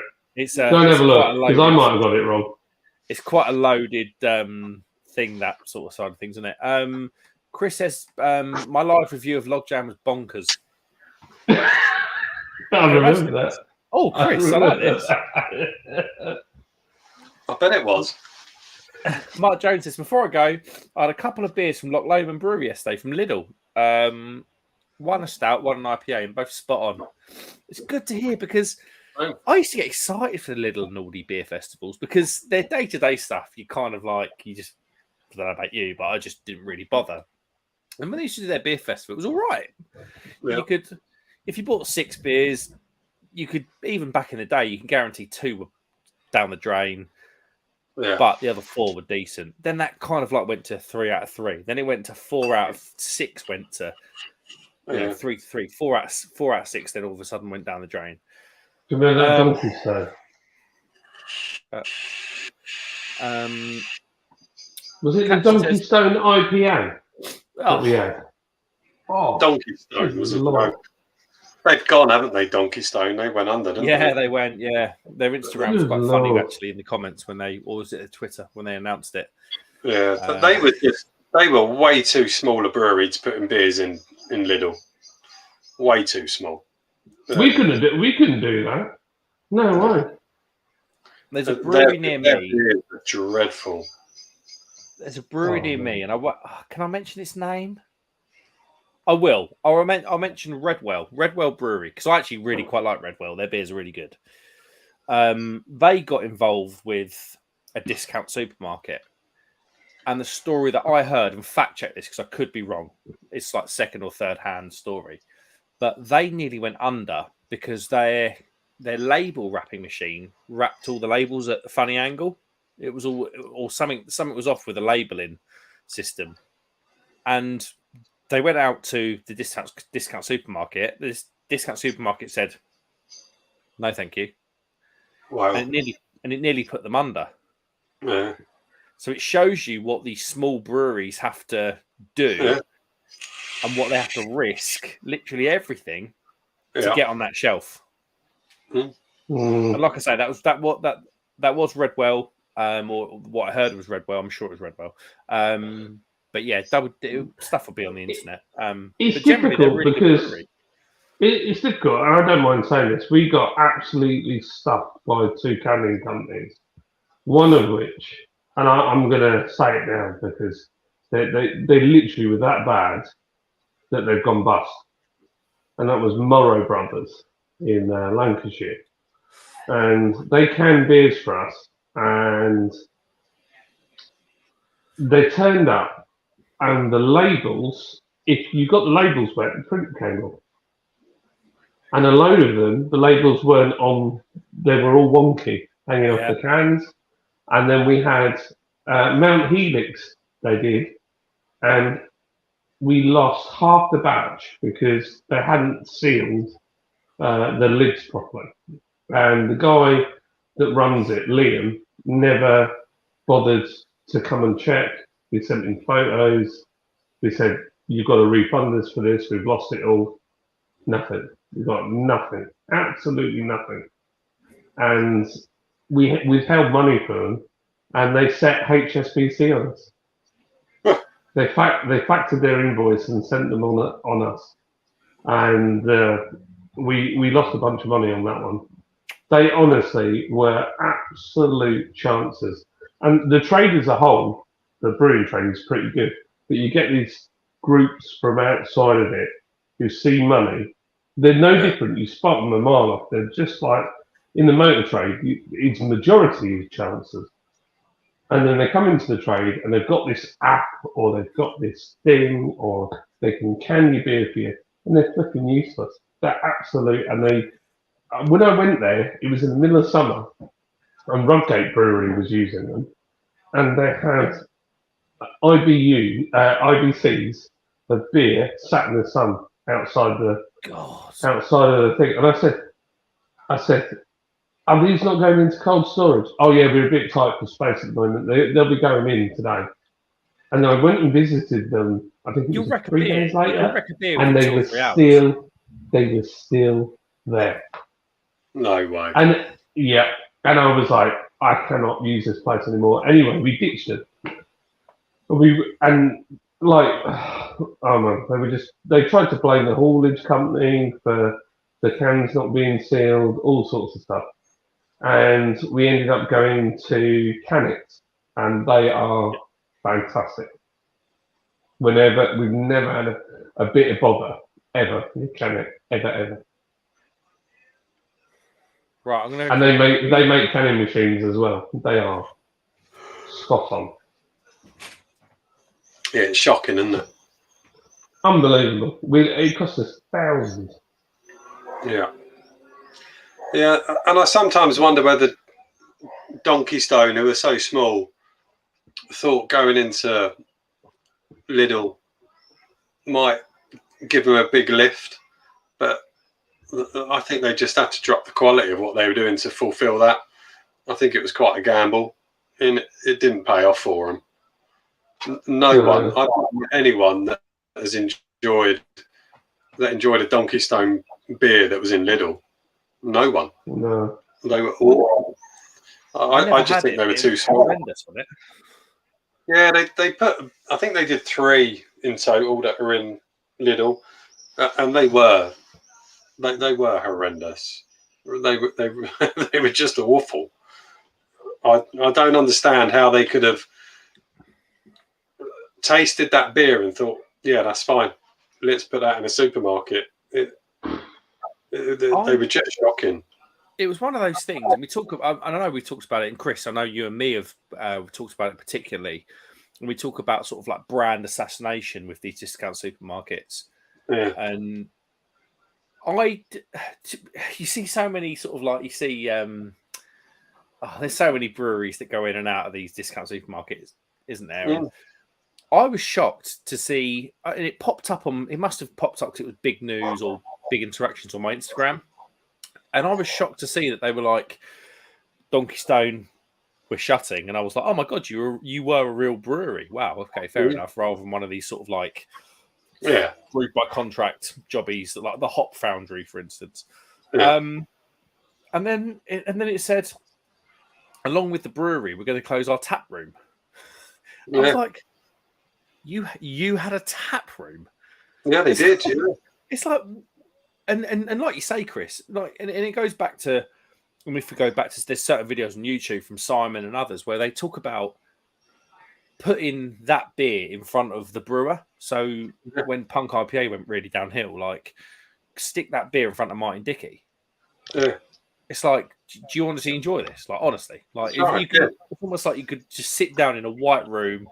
Yeah. You know, like sort of like those sort of like news things you see where it's like white room, white table, white chair. Yeah. You can just go, do you honestly think from the bottom of your heart this is a good beer? I know. And that's the point. And that's the thing. You know, Donkey Stone did have a tap room. And when I had those Donkey Stone beers and they were all dreadful, I went on Google, put in Donkey Stone Brewery, and then I looked at the reviews for Donkey Stone Brewery's tap room. And they were like sitting at 4.5 out of 5 stars. Wow. And you just think, well, hang on a minute. There's hundreds and hundreds of reviews from people that go to your tap room that say your beers are good. So how are you allowing this in Lidl? What are you doing? It didn't make sense to me. It really didn't. I'll tell you one of the most frustrating beers I saw go into Lidl. It is Lidl. I've got it here. I've not had it yet, and I was frustrated because it had a really good name on the front of it. It was this. Oh, yeah. Salt. Oh, Salt, yeah. I was like, why would you... Salt never professed to be a Daya, Verdant, and as no. They don't. And I've got a lot of respect for them for that. But equally, you would never put Salt in terms of quality of what goes into Lidl. No. And I was just thinking... Why have you done this? Yeah. You're like, to me, I'm an average craft beer drinker. I probably, in reality, I probably do once every 2 months, and literally that's what it is now because I'm trying to cut back on my beer drinking, like casually and stuff. Once every 2 months, I'll go to Trembling Madness, Beers of Europe, direct to a brewery if they've been hyped on Instagram or whatever. So I do 6 big, you know. Sorry to put a price on it, but you're talking sort of 75 to 150 pound purchases. Yeah. And it's just like, and Chris, we've talked about this before, haven't we? And it's like, now more than ever, when you need as much confidence as possible in a product part of your money, because we are in this crisis, whatever they say. It's like, I'm not going to risk it. I'm not going to risk it on Donkey Stone. Like Donkey Stone, I would probably say, I'd like to look at the books. Well, no, I wouldn't because I'm not an accountant, but I'd like to look at the mechanics behind why they failed. And I bet a big part of that was going into Lidl. I think serving up that rubbish that they did just to make a couple of grand. Yeah. And it's like... They earn, when you go into the supermarket, you make between 5 and 20p a can. Like, what's the point? You're like... Oh. There isn't any. The volume you've got to sell at 5p a can to make money, the volume has got to be enormous, isn't it? But, well, no. How they work it is that 5p you get is after everything. So all your transport costs, everything. So you have to be earning. That's how they get around their sort of like, we look after our suppliers thing. You have to be making profit on that. So you've got to go full breakdown of this is how it is, and we're making 5p a can. But yeah, you are right. You've got to sell a lot of cans. Yeah. To make, if you think about it, even if you want to make 100 quid. Yeah. It's nuts. It's bonkers. It's probably the way to go later on. But even then, let's imagine you're big.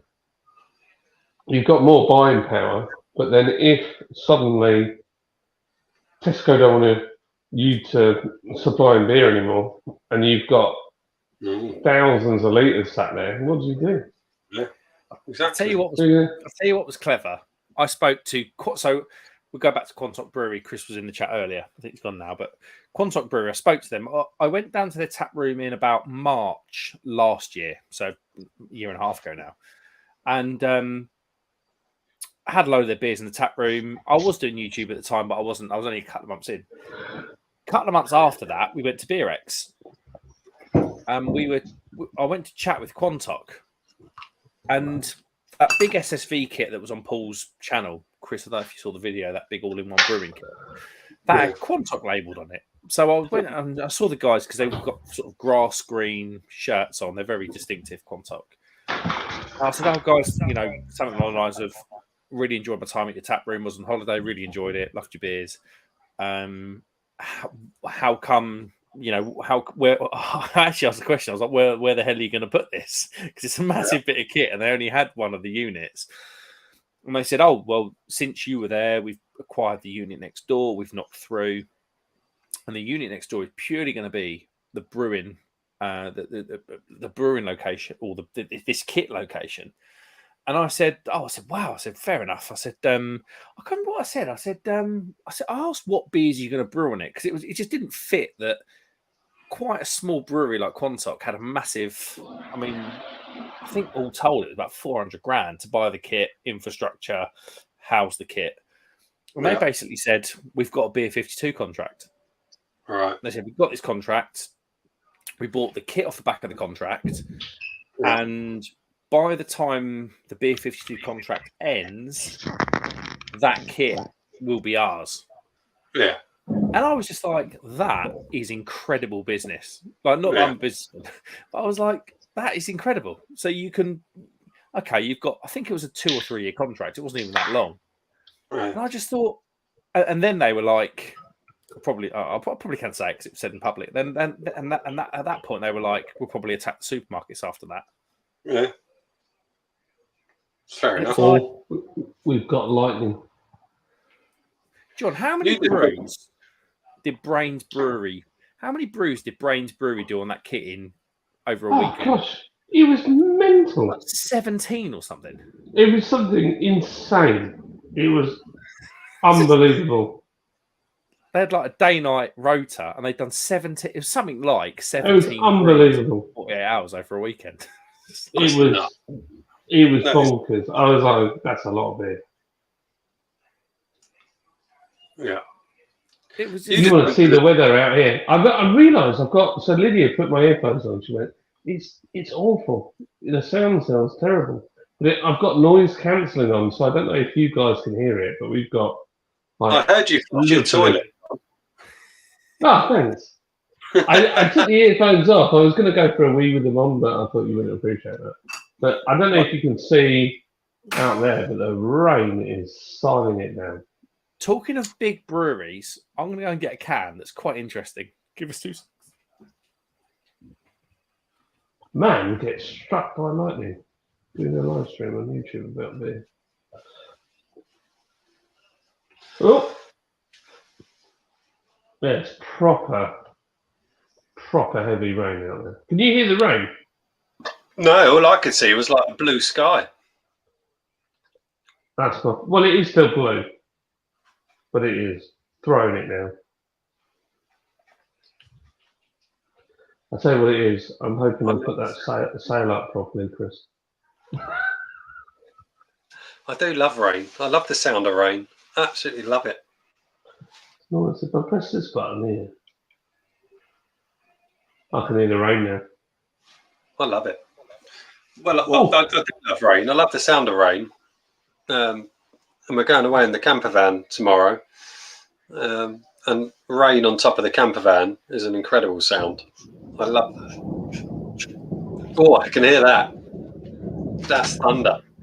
That was like there. Yeah, I like that. That's pretty That's cool. about 2 miles away, if that. Yeah, that's a good sound. I love thunder. I'll turn the camera around so you guys can watch.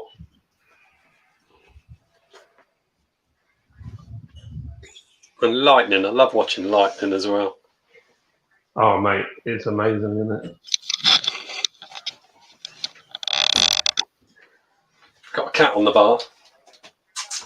Which one? That's Stella. And Hello, Stella. and a runner. Carlsberg's out in the garden on the chairs. Yeah, 4 cats. Stella, Luna, Loki, and Ziggy. And a dog. And a dog. Yeah. Is the dog quite new, Chris? Yeah, how long have we had the dog now, Leah? Coming up for a year, maybe. What did we get her on? I don't know what month we got her in. I don't know. You can eat dogs in Korea. Good to know. And cats. And cats, yeah. Can eat dogs and cats in Korea. Are you ready for the most random collaboration that Yes. you've ever seen in your life? Go on, go for it. Right. Excited. Adnams. Yeah. I know the ring light's causing havoc. And Daya. Adnams and Daya. Wow. Yeah. Yeah, they're pushing the boat. Where's it brewed? Is it brewed by Adnams? Well, it's funny you should say boat, Chris, because it's called Boat Trip. Excellent. Yeah, it's brewed at Adnams. It's a summer pale ale. It's 4%, and it was £2.60 a can. So you're never going to drink a beer that Daya's been involved in for less. No, that's an interesting beer, isn't it? Adnams and Daya.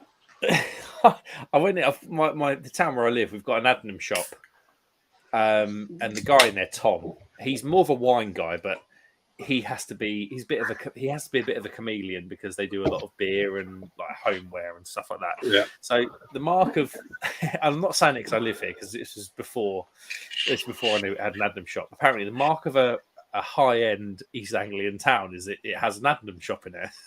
So you go in there and they've got like ceramic salad servers. It's like that kind of place. Yeah. So obviously Tom has to wear many hats, and one of the hats that I've kind of forced him to wear is the beer hat. And he was quite excited about this. I had one last night, but it was after a barbecue and I had mustard and stuff, so I can't say that I properly tried it because it was. Yeah. But in the glass, it looks quite oxidized actually, but it's not that horrible in the flesh.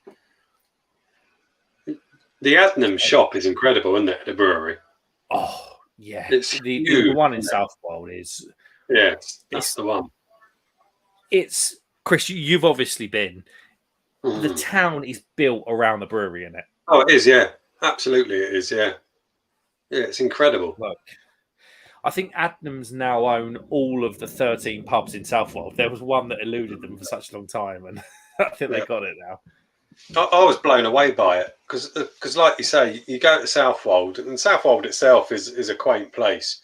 But when you get up the hill where the brewery is, you can just see that everything is built around that brewery, and it's huge. It's absolutely huge, and their brewery shop it's like a warehouse in itself. That brewery shop is massive. They've just nailed the brand. Adnams, a pint of Adnams Southwold will cost £2.80, £3 round here, maybe a bit more nowadays. But but what they do on the flip side is, and you've been in the shop, they use a lot of like light oak mirrors, high end little tweaks here and there. All the guys in the shop wear an apron, and it means that they can charge you an extra £2 or £3 for you. Yeah, absolutely. Yeah, you walk in there, you know you're going to get your pants pulled down. but you do it anyway. But you do, yeah. You absolutely carry on, and you fill your basket non-stop. It just sucks you in, doesn't it? All of it. It's an amazing job. Yeah, I love it. We've got a mini version. When I say a mini version, it is like a mini version of that shop in our town. So, yeah, if you're ever caught short, so for instance, when I went up to Abbey, Paul and Abbey, I saw the lightning go off, and John's. Yeah, that was good, wasn't it? When it was Abby's birthday up at Creative Juices, I went into the Adnam shop and bought some nice champagne glasses. It's good. It's that kind of place. Like, we say all the time.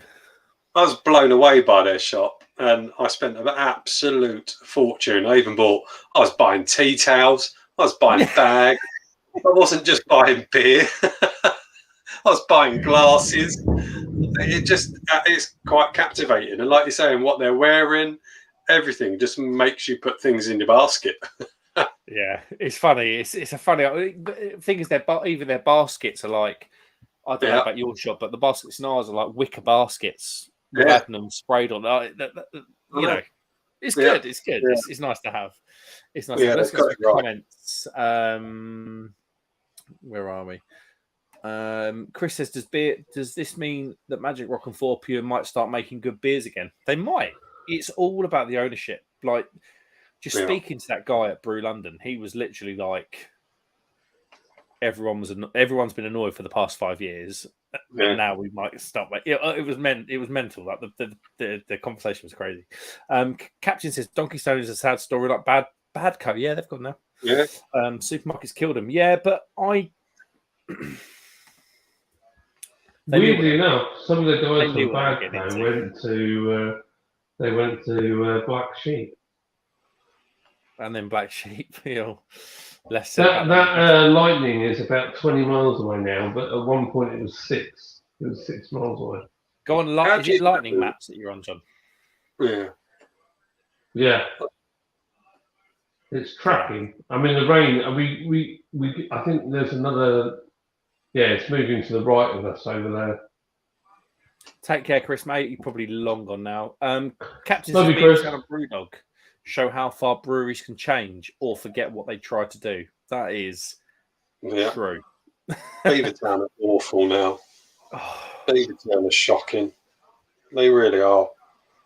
But do you know what annoys me at Beavertown is they're now solely owned, aren't they, by Heineken Beavertown? Yes. And yet they're a massive brewery, being Heineken, and Beavertown are part of them. Yet they're still charging premium money for a can of Beavertown beer. And I think you've dropped the quality of them. That's bad enough.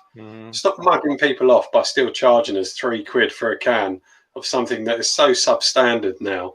If you drop the price of it and made it a realistic price, I'd think for its money, if it was £1.50 a can or whatever, I'd think, well, for that money, fair enough. But to still charge £3 plus a can on some of their Beavertown beers is a joke, and I just won't buy them anymore. I think they brought out that was it called Solar Flare last year? That New England IPA that went into dreadful, absolutely dreadful. £3.50 a can that was. Yeah, Tiny Rebels 505 New England IPA.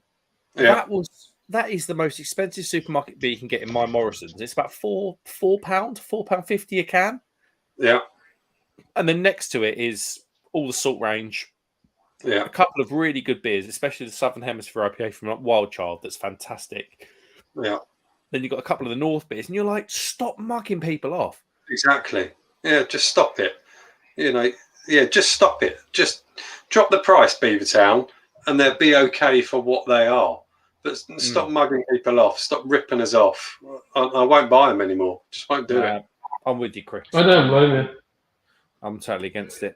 Captain says, Mark, Salt was selling Little, which was an amazing beer. Yeah. So Jute is a different thing altogether, because Jute is... So you'd probably find that Salt got rid of a load of overstock. So it might have got short.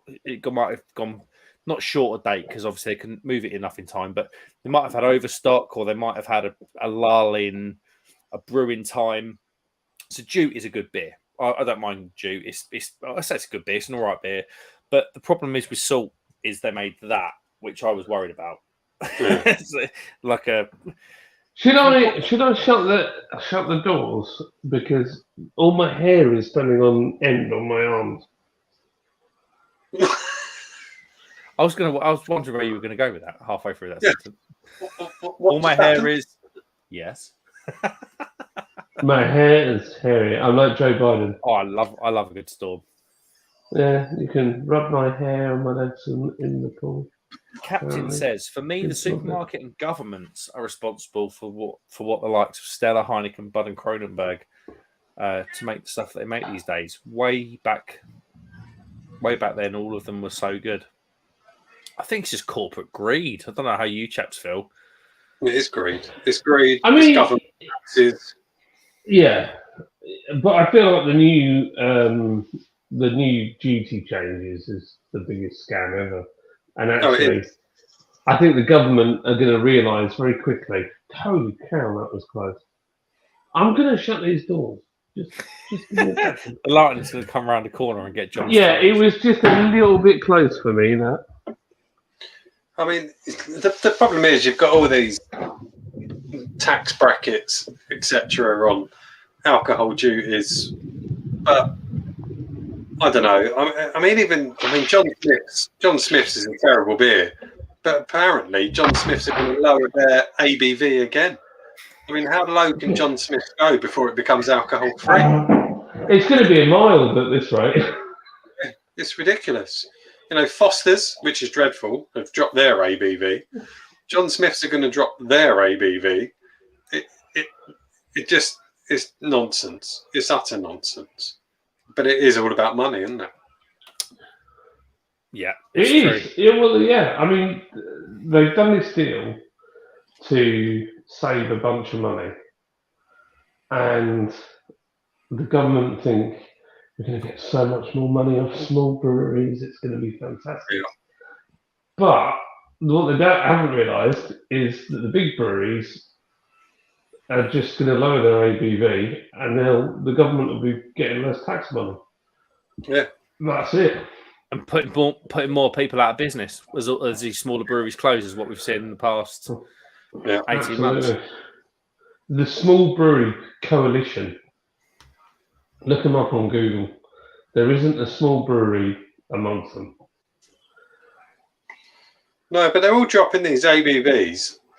And I read an article the other day. I can't remember what brewery it was. It was one of the big macros that said they're dropping the ABVs. And this really irritated me. They said they're dropping the ABVs on a lot of their beers because it's what the public wants. I saw this on Instagram. Yeah. The public want healthier beers. Beer's not healthy. Let's just put that out there. No. But they're dropping the ABV because people are more health conscious. I mean, what's a load of nonsense? Nah. It's about money. Stop trying to say it's about health. And it's about the breweries saving money because they're not paying as much tax, and yet they're not passing over any of that tax savings to the consumer by reducing the prices. They're still keeping the prices the same. Like you just I could rant. I could so rant.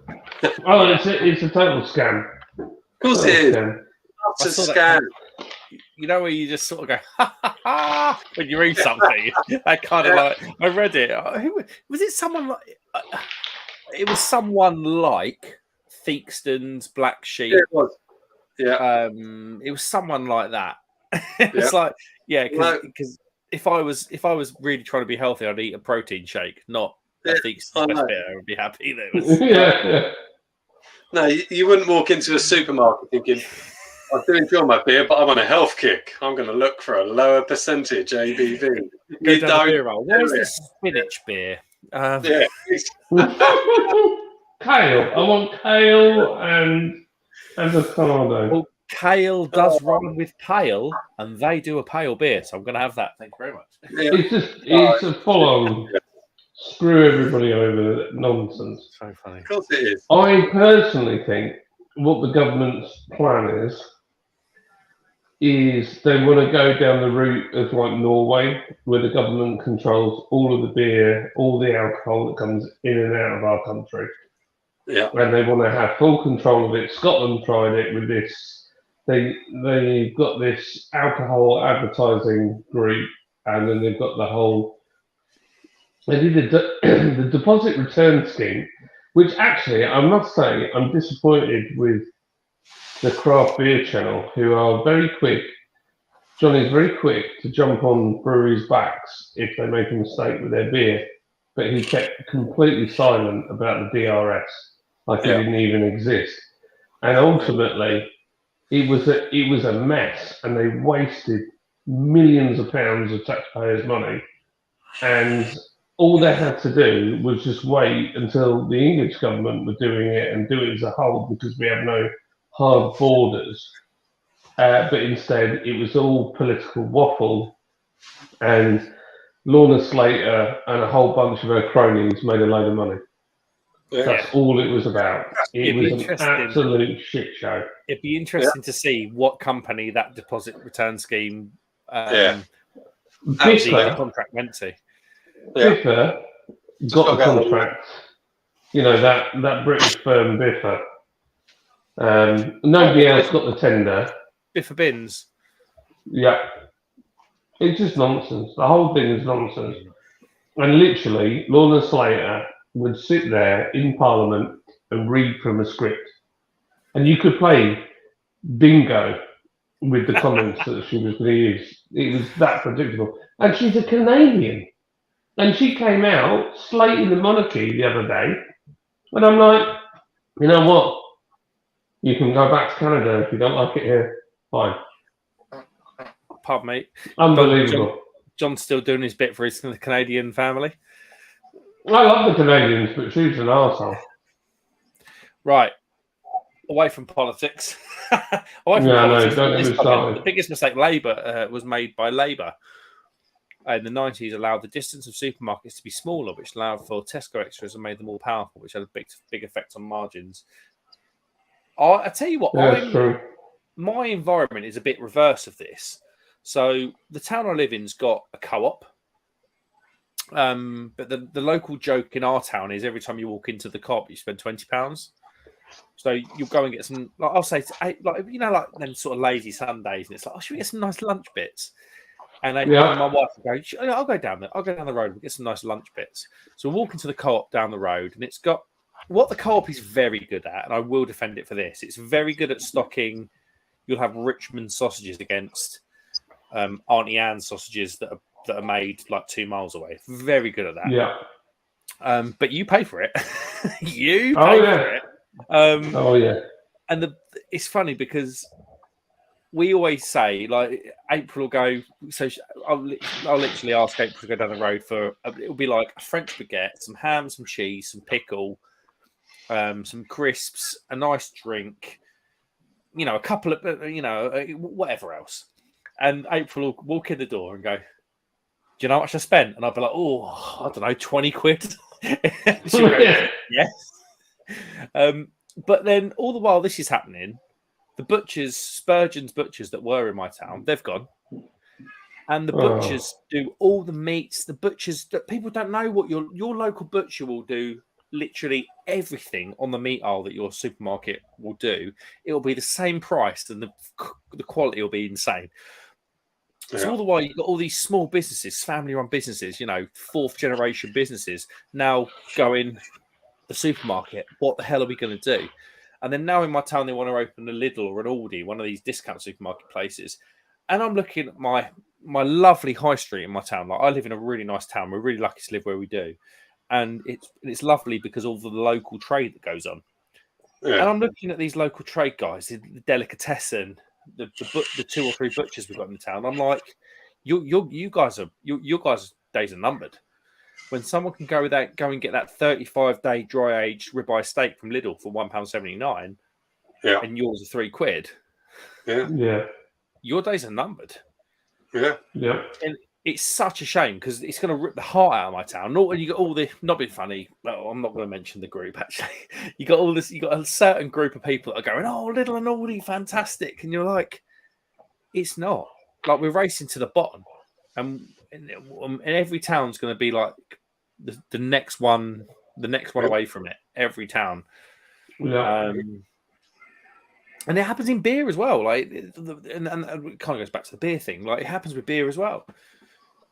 I think who was it? Paul released a beer, didn't he, recently, on YouTube? And I think that the name of the beer was "I could have got better in Tesco for £1." Right. Yeah. And it was a session IPA. So, I think that's such a savage and brilliant name for a beer. I thought when you told me, Mark, that it was actually like Paul being savage. You know, with his title. I could have got a better beer in Tesco. I was like, oh, that's savage. But the beer was actually called "I could get a better beer in Tesco for £1." I was like, that's amazing. Yeah.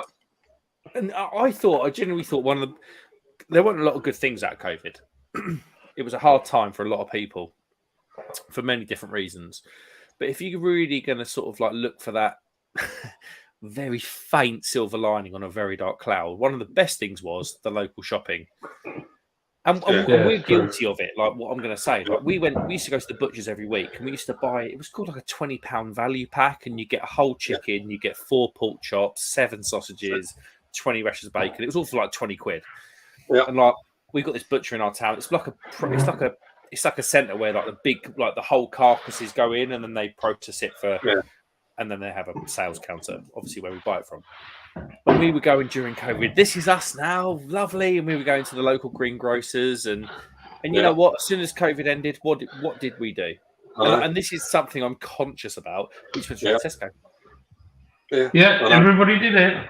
And I'm as guilty as the next person for this, and I'm not blaming anybody. But our online sales were in COVID. I think we did £70,000 on our website, and I think it dropped to, we do about 1,000 now a month on our website, if we're lucky. But on that positive, we've got 3 brand new beers that are going to be available for all of the subscribers. So you've only had, I think you've had the same beer twice, and now this month you'll get a whole brand new bunch. Right, I need a wee if you want to tell the people about those beers, John. I don't know what they are, I can't remember. I can't remember, but I need a wee as well, so I'm going to have a wee. Chris, you're in charge. This is my last beer now. I've got no more alcohol after this. Disappointing. Yeah, I must admit, my beer fridge at the moment is very, very low. It's the lowest my pub shed has ever been on beer. Really low. I've run it right down. The reason I ran it all down is I had a lot of beers that I bought for review, but I could only buy them in a 4-pack, and I didn't really want 4.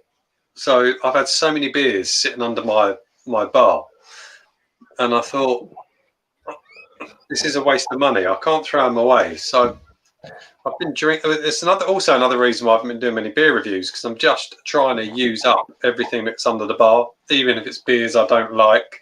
I thought I can't throw them away, so I might as well drink them. So I've just been trying to work through a lot of the. I've bought the odd few beers here and there. Clear the backlog. Yeah, I've done the same. Right, I'm going through it.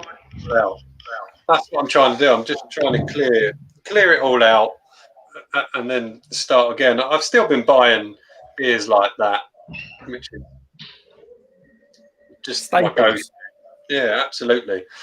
But I just thought I had so many beers in my bar that I thought, why do I keep buying beer when I've got so much in here? And I just kept thinking it's because I don't really like them, but it's pointless having them there. So I might as well I'm not going to buy any beer. I'm just going to push through and get these all drunk and start again. I don't know if it's the same as you, but and this is genuine. Like, this is genuine. I've not got an addictive nature at all, but I genuinely think I have an addiction to buying beer. Yeah, absolutely. Like, if I hear about a new drop in as like and around me, it's not easy to get to places. Like you're talking 45 minutes to the nearest supermarket. It's a nightmare. Yeah. If I hear that a supermarket's done a big drop, I'll go to the supermarket. If I hear that if I see on the Instagram that a bottle shop in Norwich has just dropped a load of beer, like I just kind of go, got to have it. I need to have it, and I don't know why I have got. It's not a desire to put it on the channel. It's just like, kind of like. I think you get pre-programmed to try all these different new beers, and obviously you've got people like Asvex, Neon Raptor, Verdant, Daya dropping new beers 2 or 3 a week. It's hard, and sometimes I have to go. You know what? You're not going to do that this time. No, and I did the same, and I used to do it a lot, and I called it chasing beers. I was chasing beers all over the place. The supermarket drops, craft brewers dropping new beers on their website. Blah blah blah. I was chasing them left, right, and centre, and I absolutely agree. I got addicted to doing it. Yeah, and I was almost like stockpiling, like I was expecting the stockpiling like for a zombie apocalypse or something. I had beers everywhere. Yeah, and I just thought, I've got to stop doing this. I have spent hundreds and hundreds of pounds on beers that I'm not even drinking because I'm just chasing it. And I stopped doing it. I have stopped, but it took some willpower. I've got a box, and this is genuine, and I will try and put it up here because this is just. Just very quick, mate. Is my chewing crisp really loud? Your end? No, silent. That looks like a frazzle. Are you eating frazzles? I have the knockoff version. And this is beers that I've bought. This is my clear out. Like, this needs to go into recycling. So I've got a Leffe 0% Ombre that came out of that surprise box. I've got I've got that somewhere. Seriously Bad Elf Belgian beer, Lump of Coal. I've got beers like those Monster beers that went into Home Bargains. Le Triple that went into Lidl ages ago. I've got a West Coast IPA from Brooklyn Brewery that I bought in France last year. What's this one? Another Christmas one. A lot of these are the horrible Christmas ones. And it's just like, why'd you do it? I know. I was exactly the same, mate. Exactly the same. And I'm going to tell you something. Hang on, Chris. I'm just going to stop you. You know, there's that moment when you're having a packet of crisps, but there's that one crisp that has made it through the whole process that is got all of, like, it's fallen into the flavour thing. And it's got more flavour and it's like 4 times as thick. It almost glows. Look at that. Oh my God. Look, it's like a bread. Look how thick it It is. looks like a biscuit. It does. That is enormous. And these are like once every 10 years you find one of these bad boys. Yeah. So I'm going to try it.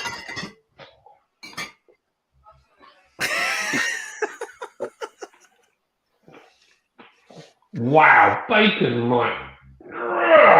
I'd say the best crisp we used to have for this were me and my mate used to have the same view on this, and we used to buy the Sizzling King Prawn McCoys. And you get one out of the pack, and it's almost like you remove it from the pack, and the whole environment went lighter. And it's like as orange as the sun. Yeah, that is salty. Sorry, Chris, back to your point. I felt like I had to do that. Yeah, so a couple of months ago, I did something that was a lot of people might find quite sacrilege. But because I've been doing a lot of beer buying and I had so many beers, an awful lot had gone out of date. Yeah. And I knew, I don't know why I ever bought them, but I knew in my heart I was never, ever going to drink them. So I literally opened them all and poured them all into the biggest bucket I've got. The bucket was massive. I was just standing there pouring away beers. And whilst I was doing it, I said to myself, I'm never going to do that again. I'm never going to just buy beer for the sake of buying it, etc. and I threw away an awful lot of literage of beer, and I thought, that's my money I'm pouring away. Yeah. I'm not doing it again, which is why I haven't got many beers in, because I've still got a fair few beers under this bar, and I thought, I'm not doing that again. I'm not throwing money away. I'm just going to drink all these. I'm not going to keep going to Trembling Madness every month like I do. I'm going to drink all of these and then start again, but not stockpile like I was doing, because it did become an addiction. You're right, Mark. It absolutely became an addiction, and I wasn't even getting any enjoyment from it after a while. So I poured so many beers away. It was obscene. And I thought, I can't do that again. Not do it again. No, I'm with you, mate. And it's frustrating because, like, some of those beers, like one that I done the purge you're talking about. I did it probably 4 months ago, and there was like the vocation. It's called was it called Triple Eyes or Triple Sighted? It was that triple IPA that was in. You know, when vocation put that triple IPA into Morrison's, whatever it was. That was £5. Yeah, and I'm not stingy, but I value what I earn. So it's like, and I poured that £5 away, and I was like, that's £5. Yeah. Man, really? You poured it away? Well, yeah, because it was so far gone past the date, because there's never a good time to drink a triple IPA. No. You know. And then I don't do it like you guys. I guess because I'm not reviewing, it's not the same. So, like, for me, I'm sat on a lot of beer, so I don't bring it home, because otherwise I'll drink it all. So I will, like, right now I haven't got a lot of beer in. Paul left me with some really nice Sierra Nevada, and then last week I was like, I'm just going to work my way through it and have one in an evening, maybe two, and then he left me some creative juices, and I'll drink everything until there's nothing left. And then I'll buy somewhere, like tonight, I literally went out and bought some. I've got this to drink. Which is definitely, non-alcoholic one. So I'm going to have that next. And some noodles. But I tend not to have beer in. I have the opposite problem where I don't keep it in. Do you shop in Waitrose, John? No. I haven't got that kind of money. No, I don't. Where did that beer come from then? Great Escape. Okay, yeah, fair enough.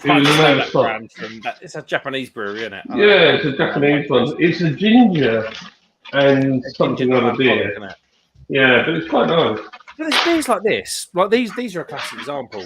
The salt one, the 4 pure one. Yeah. It's like, I'm sure at the time I would have gone, oh, that'd be a really good video that will get me 400 views. And being honest, like, if I'm being totally honest, like, to all viewers, like, sometimes that is the motivation behind going to Tesco, Morrison's, Lidl, whoever else it might be. Like, being just totally frank. And it's like, I get home and I'm like, I don't want to bother reviewing that rubbish. Exactly. I'm the same. And that's what I mean about chasing beers, is I've chased those supermarket beers that I think these would be good for the channel. These would get me loads of views. Yeah.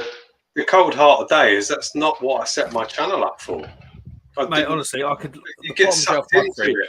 I've got the whole Asda range. The whole Asda range that they dropped about 4 weeks ago. I've got I've had other stuff going on, but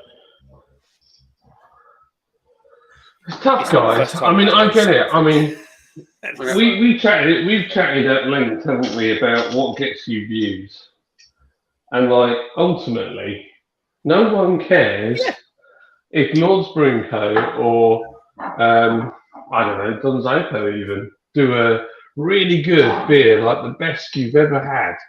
No one cares. Just no one cares. No one's going to go, I'm thinking about buying a beer. But if you, like Simon's really done well in doing this, like he's noticed these ABVs have changed, and he's noticed that basically because of the ABV changing, there's now that people are realizing that, like, I think the big video was Stella was obviously massively different from the proper Stella and the Stella now. So as soon as he did that, it shows the awareness of such a massive brand like that that we're ultimately getting mugged off. We are getting mugged off, and so he's got a crest of the wave now, and he's like, yeah, this is the proper one. And I tell you what, it made its way for.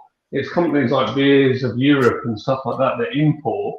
They'll start importing the same beer, and it's going to crush. It'll crush the British, the breweries that are doing all of the mass, brewing for all Coors and AB InBev and all that. Those guys are going to suffer. They'll have it good for a while, and then they're gonna get stiffed. And that's my personal view, anyway. Right, I'll tell you what. I'm gonna get some comments because it's been half an hour since I've done comments. I'm gonna eat noodles whilst you do that.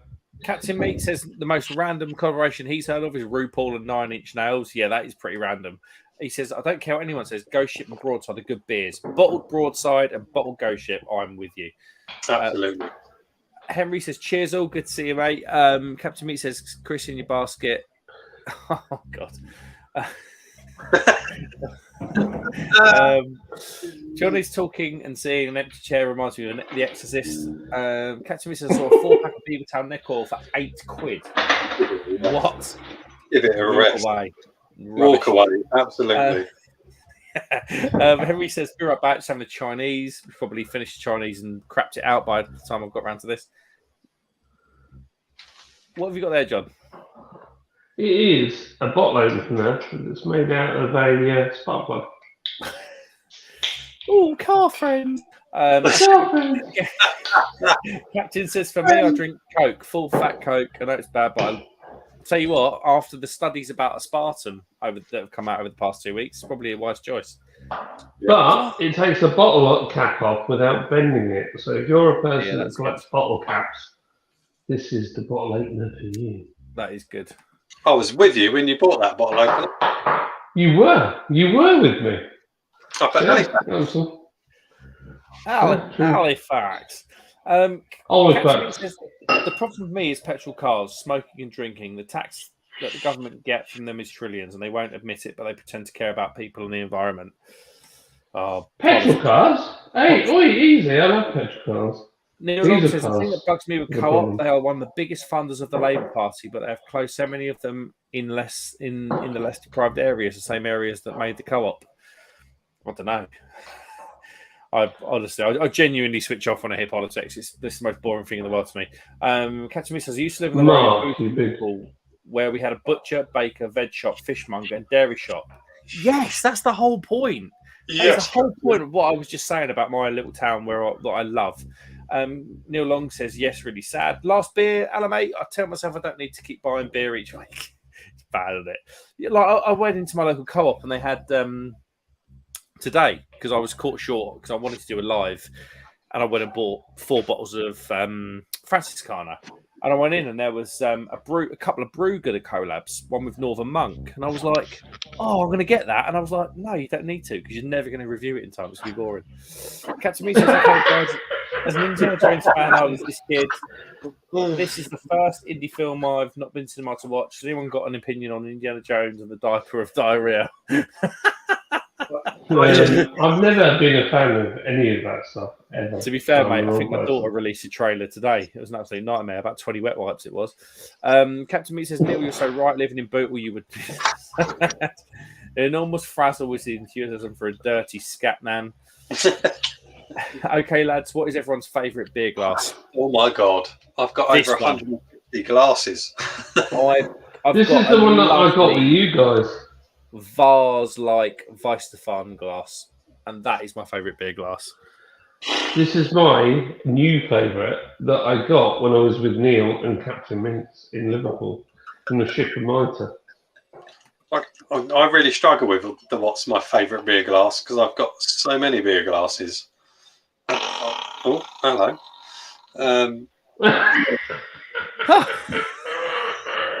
Let her rip, potato chip. You know when you slap the ruler on the end of a desk at school and you brought it back? Yeah, that's what it sounded like that, didn't it? That's the problem. When you got a stoma, you've got no control. When that little that is the problem. It's going to fart, and I don't know it's going to happen. Savage. Oh, savage. I love it. I love it. But it farts at the most inappropriate times sometimes. When you're in a really quiet room with strangers, like Stoney just goes. They're like, oh, sorry about that. My mate's got a stover, and we always take the piss because we'll be sitting, we'll get a train together, and it's one of those trains where you've got like the WI reading their book. Yeah. And he'll do that. And we're at that level now where we just both laugh at it so much. Yeah. It's just what was the only way. You got to laugh. Can they not put a valve on it, like a little filter, just so you can't hear, so it doesn't sound like that, like a silencer? No. Why would you want a silencer? It makes it more fun. It's true. Exactly. It does make it more fun. It's become part of my mate. Honestly, it's so funny. Like we laugh. Like it's no piss taking. Like he laughs at it as much as I do. Yeah, I do. It kills me. Captain Meat says pouring beer in a bucket as is an enthusiasm for dirty water sports. Oh, you're talking about the decanting of the old beers. Captain Meat says, can I just say, Mark, I would have used that triple IPA as a sexy lube. He's an animal. He's a right horn dog. Honestly, anyone that meets him, don't friend him on Tinder, please. Doing well. Cheers to you, my friend. Thank you for coming. Hang on. Can we just stop there a minute? How do you know Captain Meat is on Tinder, Mark? Yeah, because last time when I spoke to him, I swear he was single. That doesn't answer the question. Yeah, but someone like him doesn't find a girlfriend in a year. He needs 10. He got a few girlfriends. The Captain says the problem with views on YouTube is what Simon has found out: lager versus lager. Simon is. I actually think Simon dictates what's popular on YouTube. He's so big now, but he's just found his formula, and good luck to him. He's absolutely, and that's why. I mean, he will openly say on his lives that he does what brings him views. And it's funny because, okay, yes, that's his income, but equally as a small channel like myself, I don't know about you, Chris, but the reason we go hunting for beers is because what gets the views. I stood in the French supermarket and I was like, what is going to get views? Because it's such different beers. You've got all the different deliriums and all the different desperados and, not necessarily your favourite beers in the world, but I'm not going to lie. Like, I put videos out that I think you want to see. Like, I've got loads of local craft breweries around me that I think produce some of the most amazing stuff. And I do get them on the channel, like Grain with that beer, for instance. I do from time to time. But if I was to base my channel solely on that, you're not going to watch. And there's one reason you put yourself out on YouTube is you do want views. Like, people, I don't care what people say, or from my perspective. Yeah. Like, being honest. Like, I'm just being honest. Like, you're right. You're so right. When I started my channel, it was about me wanting to share what beers I liked. Yes. Because it was a hobby. And I thought, I watched loads of other beer reviewers and I thought, I'm going to have a go. I'm going to do it because I enjoy a beer. So I'm going to share what beers I like. Yes. With YouTube.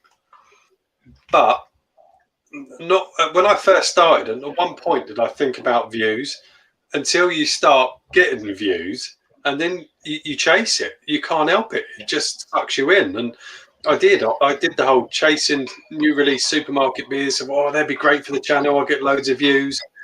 And I did get absolutely sucked into that. And I was reviewing beers just for views. And I've kind of gone backwards a little bit on that now, where I'm not doing that as much. But you can't help it, again, because like yourself, you were addicted to buying beer. I was addicted to buying beer, and then I got addicted to views. And I was like, that video got loads of views, so I'm going to try and do it again. YouTube is fantastic at sucking you in to thinking I must get more views. It really does. Yeah, it does. It's so. And also, it blows smoke up your ass constantly. And we all love that. Who doesn't? Like, we've all got to have an element of narcissism that's why we do it. But the problem is with it that if you're that way inclined, where for me, you see my channel. I do stuff and then I don't do stuff. It's like I dip in and out of it, but I do enjoy it, and it's my outlet. But At the same time, I think if you give it to the wrong person that maybe doesn't have the right character, like maybe has, how can I explain it?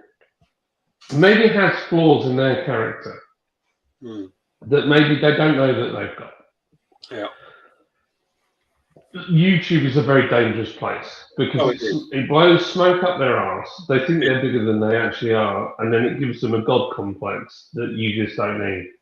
Absolutely. And I think that's the massive danger about YouTube. And equally so, on the flip side of that, you can be a very vulnerable person that thinks, you know what, I watch a lot of YouTube. I'm going to do this because I want it to be a positive thing. And then they go on and they just get absolutely trolled to death. Yeah. And it just makes a bad situation worse. And I think YouTube needs to take a little bit more responsibility for the way it pushes people. I absolutely agree. And I've absolutely chased views, and I've absolutely released videos that I think will get lots of views.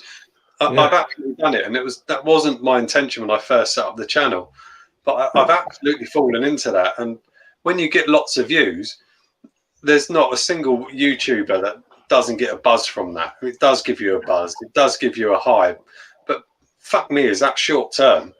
Because if your next video crashes, that can have a serious effect on how you feel about yourself. And everyone, we've all done it. We've had discussions on a WhatsApp group, haven't we? Like, you know, we took, why is this video not done as well as the last one? It was a better video on the face of it, and it's hard. It's hard because it is a passion. But I think, like John says, I think YouTube sucks you in. It puts those little, those prominent dark green arrows, and it will message you with notification. This video is going really well compared to your last 20 views. Yeah, and then exactly you kind of go, like you say, Chris, and then the next one goes, and then you go, well, are people not liking me anymore? What's wrong with me? Is it something I've done? Is it an editing problem? And you know, Crummy won't mind me saying, like Crummy, because he puts so much effort in, he hyper-analyzes everything he does, and he's got a right to do so because he produces his videos amazingly well. His channel should be 4 times the size that it is now. Let's be real. They're outstanding. And it's like, but that's the way YouTube gets you. He's just a victim. He's just not a victim because that's the wrong word. But he's just another product of YouTube. But from the bottom of my heart, and I'm sure the boys would say the same. Like all you guys watching and commenting, it means the world. Like I love reading comments out. I tell you what, I'm having a fantastic time with 2 of my mates in Chris and John. But seeing you guys watching and commenting, that's like the validation part of what we do. And that's right. That is what it is. And it's nice to get constructive criticism. So, like, if somebody doesn't like something, hold on. That vape blow from Chris with the red neon and the green neon. Yeah, it looked cool, didn't it? That was insane. Do it again. It's an Italian flag. I love it. That's so cool. It looks like Thomas the Tank Engine. But yeah, I think what was the point I was making? What did I say? The validation. Like the fact that constructive criticism is quite a good thing, but at the same time, if someone's just being an arsehole, you can spot it a mile off. Or you can spot a troll or whatever. And I think one of the things I've learned, and it's been hard for me, is I just ignore it. Just get on and do the stuff that you enjoy doing. What you've got to remember, because of the way YouTube is, it sucks you in. And it gets you all involved in every little element of, you know, this view and that view. And then you've got like sub websites like Social Blade that are giving you predictions and you're going to be like this, and ultimately, you know what? It's all superficial. Like all the you, me, Paul, Crummy. We're no one's on YouTube. No one. Nobody's. Absolutely nobody's. So there's just no point in even giving it 5-minute thought. And so if people can be bothered to come on and troll and say stuff, fine, that's fine. The thing I is, don't you get a really sense care. for it, though. You get a sense for it, and I think there's a certain level of self-confidence that you need to go into YouTube in the best way. I don't think if you're low on confidence, you want to build your confidence from YouTube. I wouldn't necessarily say it's the best platform for you. Right. Equally, if you're overconfident, I think you'll get swallowed up pretty quickly by YouTube. Yeah. But I probably had a really good I look back and I think when I started YouTube, I was quite happy with life. I've got my own little thing going on with my work, and I've got a lovely wife and a kid. My kid was here by that point, and there was nothing I really craved in life. I wasn't kind of hunting, and so I could go into YouTube kind of. Yeah, because I'm not saying I'm not boasting. It's just my level of what I perceive to be comfortable. So I kind of went into the YouTube comfortable, so I didn't have to worry about impressing them or that or whatever else. But you are right in what you say, John, in terms of the comments that aren't good.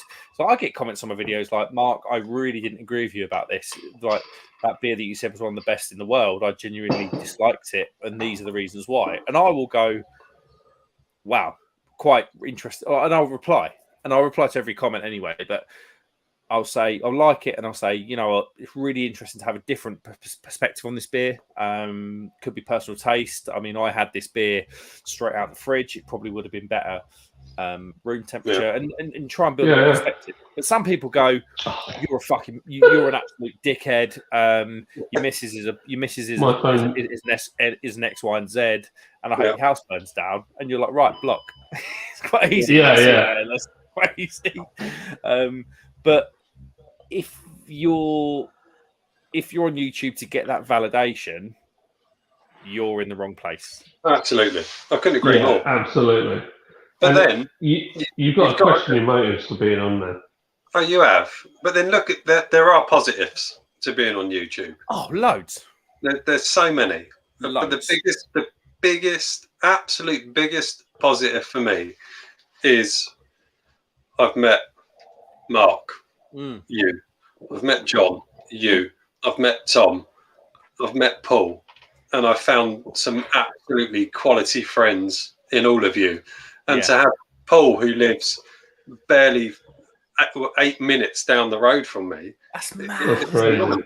It's just absolutely crazy. And I've met some people that I call my friends. That's one of the biggest positives that I found from YouTube. Because when I started YouTube, same for all of us, I never expected to meet any of you. Never in a million years. But it's happened. And I talk to, whilst I haven't met Dean from Dean's Beer Reviews, I talk to him fairly regularly. Barry from All the Beer, No Idea, I talk to him fairly regularly, but not met him. That is such a massive positive for YouTube. Good old Baz. Without a doubt, and we've all met each other, and that is a positive, without a shadow of a doubt. I didn't set out to meet people; I just set out to review beers, and yet I've made some amazing friends. The maddest thing about YouTube for me was I went to Malta in March, and Neil Long. So we all know Neil Long, absolute legend. I don't know if he's in the chat now, but he all over Instagram every summer. I think he's got family out in Malta. And he's drinking amazing beer in amazing places all around the island of Malta. And when I went to Malta, I messaged Neil and I was like, "Hello, mate, just book a trip to Malta. Just let me know some spots." And he messaged me like 20, 30 different spots, food, views, in terms of like aspect views, beer-related spots, brewery spots. And it was like my holiday in Malta wouldn't have been as good as it was if I wasn't on YouTube. Yeah, absolutely. That's mental. Like, it's crazy, isn't it? Well, you think YouTube's the most open place you can ever go, and then you go on holiday and it's very close because it's with your family or your friends or whatever you might be. Yeah. And I love it. I absolutely love it. Like it's like you say, Chris. I've met yourself. I've met John. I've met your wives and you met your family, Chris, but I've met John's family and Paul and Abby and everybody else. And it's like genuinely good friends. Like to the point where we were talking about going out to Germany for a beer trip. Like. Yeah. Absolutely. I think YouTube is a very positive door opener, and there's a lot of people, and certainly businesses, that don't understand really how YouTube works. And you can use it to your advantage And sometimes it's just really nice to be able to do something for somebody else. Yeah. So I'm going on holiday soon, and where I'm going on holiday, I tried to look for videos of this particular place, and there's virtually nothing. And the videos that are there are either absolutely garbage, or like they've been filmed on a potato, or they're the commercial one that is like 1 minute long, just telling you all about it, which doesn't really give you any information. But when I was booking it, I said, look, because I don't want to be that guy that turns up, I've got a camera, I'm going to audit you whilst I'm here. I'm not that bloke. And I just said, hey, I couldn't find much about you on YouTube. Do you mind if I make a video about where I am? I don't want anything for it. I don't want any money. I just want to, because it looks beautiful where it is. I just want to make a video and just put it out there. But I do say I don't put the big negative stuff in there. So unless it was really bad, and if it was really bad, I just wouldn't put a video out. But I mean, the urge to put the video out would be very high. I'm like, yeah, I could get some justice. But at the same time, this particular place is very professional and quite big. And they were like, yeah, that'd be awesome. And then I booked it, paid for it, and then when it came through, they'd upgraded us. We got better accommodation, and the price was like 5% less. And I was like, no. I read it back, and I was like, that's not what I wanted. And they were like, no, if you're going to do that for us, that's the least we can do. And I was like, well, I don't want you to feel you have to do that, but I just wanted to do something nice for you. And actually, that it's nice that you can do that. It is. And the other thing with YouTube, and you're right in what you're saying, John, and it's amazing that we've all met each other. But what I find just as amazing as that is that when you do a live, like Mark's doing now, it's rare that I do a live. And when John or anyone else does, it's the people in the comments, the people that are in the chats, like Captain's Meats, Chilling Grilling with 420, David Wilson, Mark Jones. They're always in there supporting what we're doing. Yeah. I've met David Wilson, lovely guy, and I'd happily meet lots of other people that are in the chat. And I think that's amazing as well, that these people tune into our live on a regular basis and comment and support us. Massive shout out to them, because they must be mental. Yeah, I find that incredible. People want to listen to us. It blows me away. Yeah. But I think in looking at it from an external perspective, I think what we do goes beyond what we do. So they can come in. Mark Jones can say hello to Paul.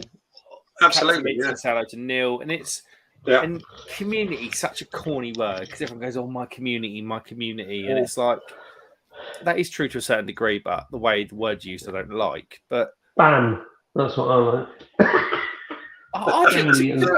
The long and short of it is, I just really enjoy it. Like, talk about the doors that it's open. Like I love speaking to everybody on Instagram. Like, especially, I'll tell you what, when I put the news out about my dad and stuff, the amount of messages I got, not only on the comments and in the Instagram messages, it was like that shows the power. Then it goes beyond that to the point where YouTube has meant that I do a quarterly write up in Tappin's trade magazine. I can go to GBBF and get a trade ticket and see all my mates. And if we're talking about strictly what YouTube gives you, like I've got a fridge full of signature beer, because Signature sent me a load of beer, like including like imperial stouts and stuff, because I've done the thing. Like, and that's nice. Like, I'm not boasting.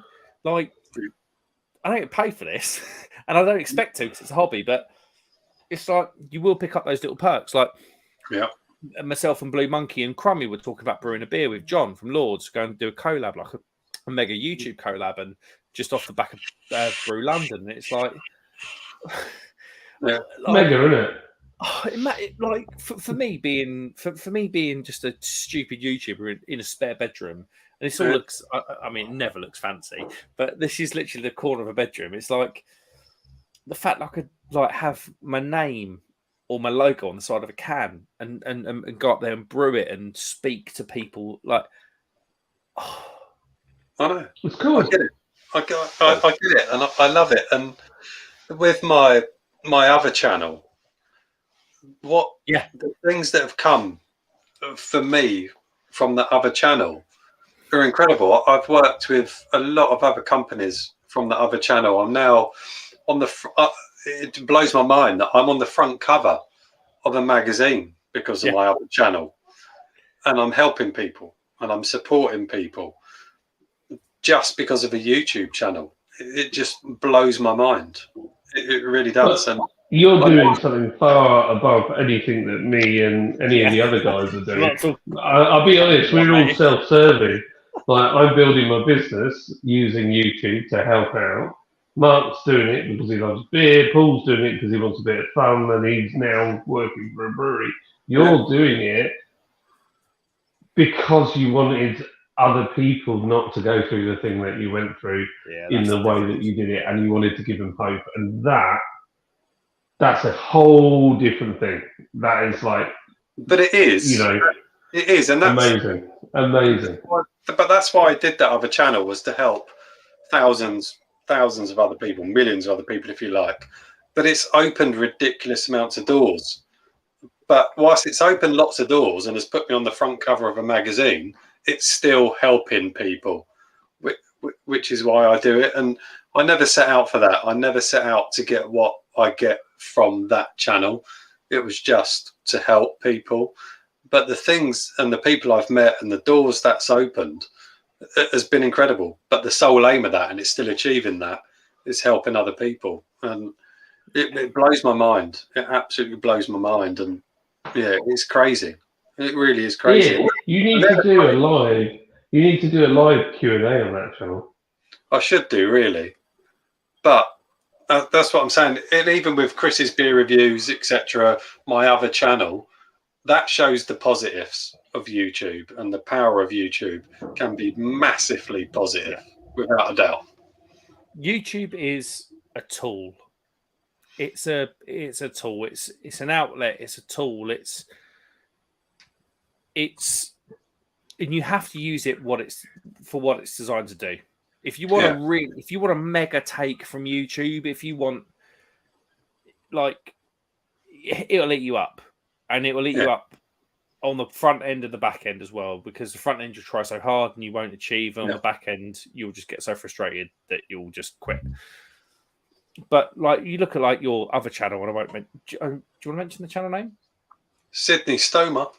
Sydney Stomer, on the Sydney Stomer channel, like you say, like, it's a tool. Like, there is absolutely no, like, I don't feel guilty about when I receive free beer, the same way you shouldn't feel guilty about when you go into different places and do photo shoots for their magazine and stuff. It's you know, someone's got to do it. Yeah, absolutely. Yeah. And why might it not be a person that's you know, oh my god, my drunk wife's texting me, ringing me. Give me a sec. I love it. And it's interesting because I also think there's a bit of short-sightedness in the trade. So I know certainly with YouTube, there's some hardcore beer people that are like, oh, you know, these YouTubers are just doing supermarket beers and rah, and they get all mad. But they don't understand. They've never done YouTube themselves. They just see it as Facebook or something like that. Yeah. The key is, for me, as a brewery, when I think about it, you've got somebody who's got a channel and they're doing thousands, tens of thousands of views, and they're doing really, really well. And then what I would say is, if they just saw a video in about a local craft brewery or something like that, then they'll watch that because they've been watching all that other content, and then all of a sudden it might only get half the views, but it'll grab a bunch of people that you would not normally get seeing that content about that beer. And I think that's actually the way to do it. Certainly from an analytical point of view, but people are so fierce about certain things in the trade, and I think they just don't think it's true. No, I agree. It's a very short-sighted way of looking at it. Yeah, absolutely. Yeah, I agree. I'll try and charge my phone again because The problem is my gimbal doesn't like the weight of my charging cable. So if I balance that on there, might work. In a minute, I'll either just. I must say, John, those glasses actually really suit you. They've only just really dawned on me that you're wearing them. Everybody else has abused me about these glasses. No, all of a sudden, I've just look thought, good. John's wearing glasses. I've only just really noticed that you're wearing glasses. They're right. Thanks, Chris. I love you. Oh, we got a dog in the shop. Oh, doggo, that's a big soppy-looking dog.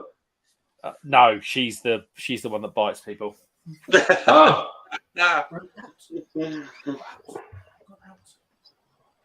need to bring her up for Kobe. He loves that. She's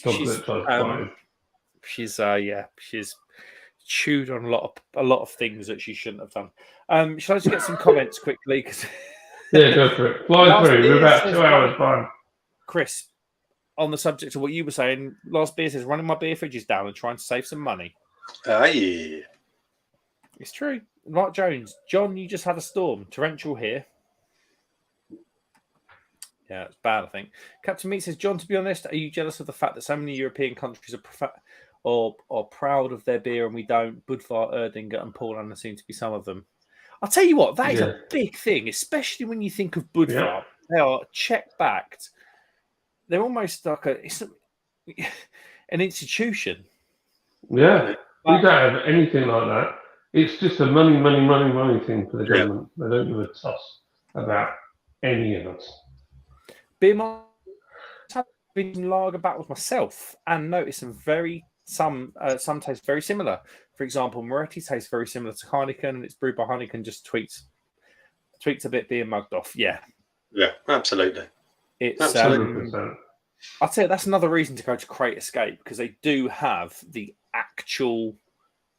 country of origins, brewed versions of said beer. Yeah. Yeah, and in-date ones if you go hunting for them. A lot of Crate Escape is out of date. You can't deny that. But you can't. Play the game. If you want that box of Arca beers, that 24 Arca for 25 quid or whatever it worked out, £1 a bottle or whatever it was. Stupid. I had the Keller Pills. I think it was called the Keller Pills one, the pop top. I had it at Tommy. Tommy had a bottle left over. Insane, but mind-blowing, genuinely mind-blowing quality for the money. Like cheaper than Lidl. It was mental. Yeah. Captain Meat says, the thing about Simon, I've met him 3 times and he's a top bloke, as is John and Paul. Mark is a different animal. He has his people. You can't look him in the eyes. You have to say him a lot. It's true. Last Beer says, I get addicted in fear of missing a hype beer. Yes. I'll tell you what, my first year in YouTube, that Verdant Putty can. When I heard Putty was coming out, I was messaging all the bottle shops that I know. Do you want to do a video? Do you want to do a video? And it happened to be my local one, Twisted Hops, that have now gone. And yeah, it is a thing. Like Last Beer, it is a thing. Like genuinely, yeah, it is. Captain Me says Mark is the witch finder of YouTube. Mark is Newok, who is mean to puppies. He follows that up with Mark is a star. Thank you, mate. Yeah, once you've assassinated my character. Yeah, cheers, mate. He says, lads, let's do me a favour. I can book a table in Lapland. Buy mine. You can all have a granny ground. Whatever you lads do, don't forget what your live streams did for us over COVID, and we have grew as a community. I've met Neil Long, Simon, Paul, Mark, and John. Exactly that. That was kind of what I was talking about earlier. Yeah.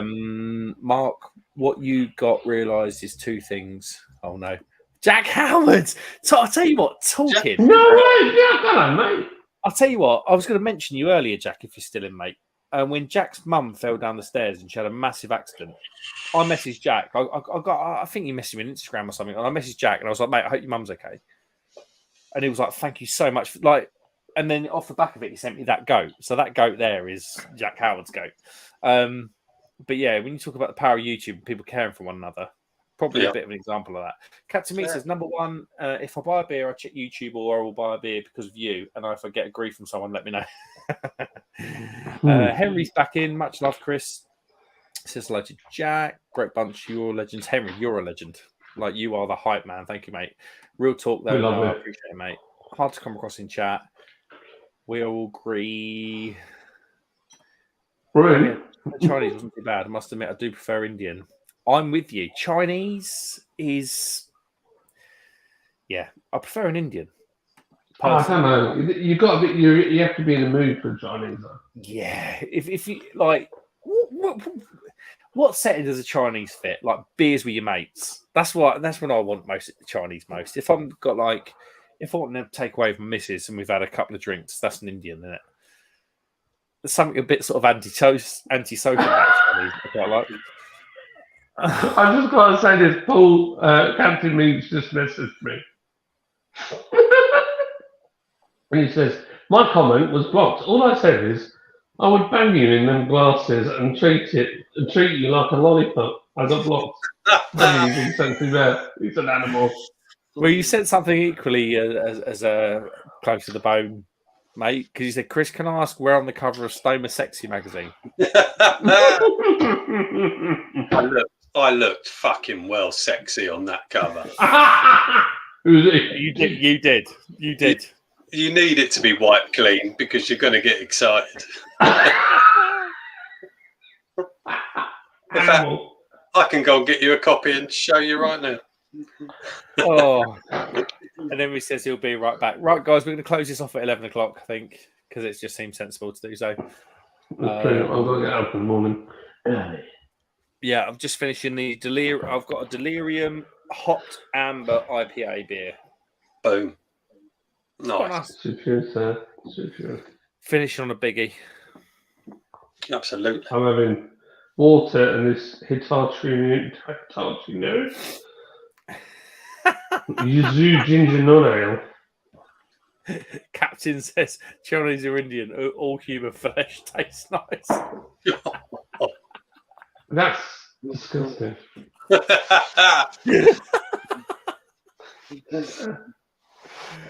Oh my God. Animal. I'll tell you what I did. I'm talking about hunting for beers. I'll tell you what I bought for review the other day. The most traditional, feared beer that a young craft beer drinker could buy. Not doing well. Bass. Bass! That's terrible. It's the great Bass debate. Where can you get Bass in cask? It's terrible. I'll tell you one of the best things about it. It's 4.4%. It's terrible. It's not that bad. It is. I reviewed it months ago, and it's sitting in my YouTube things. I've just never pressed public. I reviewed it a long time ago. In fact, I'm going to go when we finish this live. I'm going to go and turn it to a public view. Promise me that you're going to do the title as the Great Bass Debate. No, it just says what has happened. It doesn't. My thumbnail's all done. It's on there. It's on YouTube. I just haven't made it public. My thumbnail is what has happened to this once great name. It's awful. Is it true? I heard something the other week. I don't know if it's true that the Bass Triangle was the first trademarked symbol in the world. Well, may well be. Or it certainly is, or it could have been in Britain. Beer Monster says, okay, guys, enjoy the rest of your night. Enjoyed watching you talk beer about YouTube. Cheers to you all. Cheers, mate. See you, Beer Monster.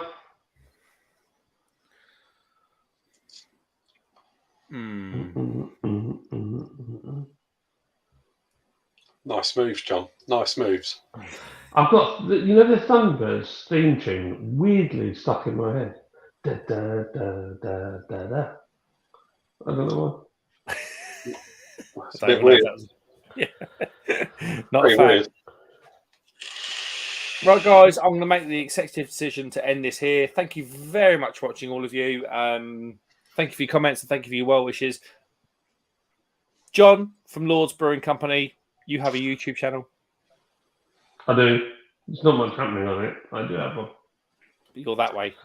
I've got a car one though. If you look at my Nerd in Motion channel, there's some car content. Nerd in Motion and RGB Addict, I should say. That's true. And Chris, your beer channel, tell us about it. What you got coming up? I've got absolutely no idea what's coming up on Chris's beer reviews. I've got no idea. That's It's review, got a apparently. video. I'll review a beer at some point soon. Whatever. I review beers. So this is Chris's Beer Reviews, Lord's Brewing Company. Go and check them out on YouTube if you don't already. Thank you very much for watching, guys. Like and subscribe if you'd be so kind. I will see you on the next one.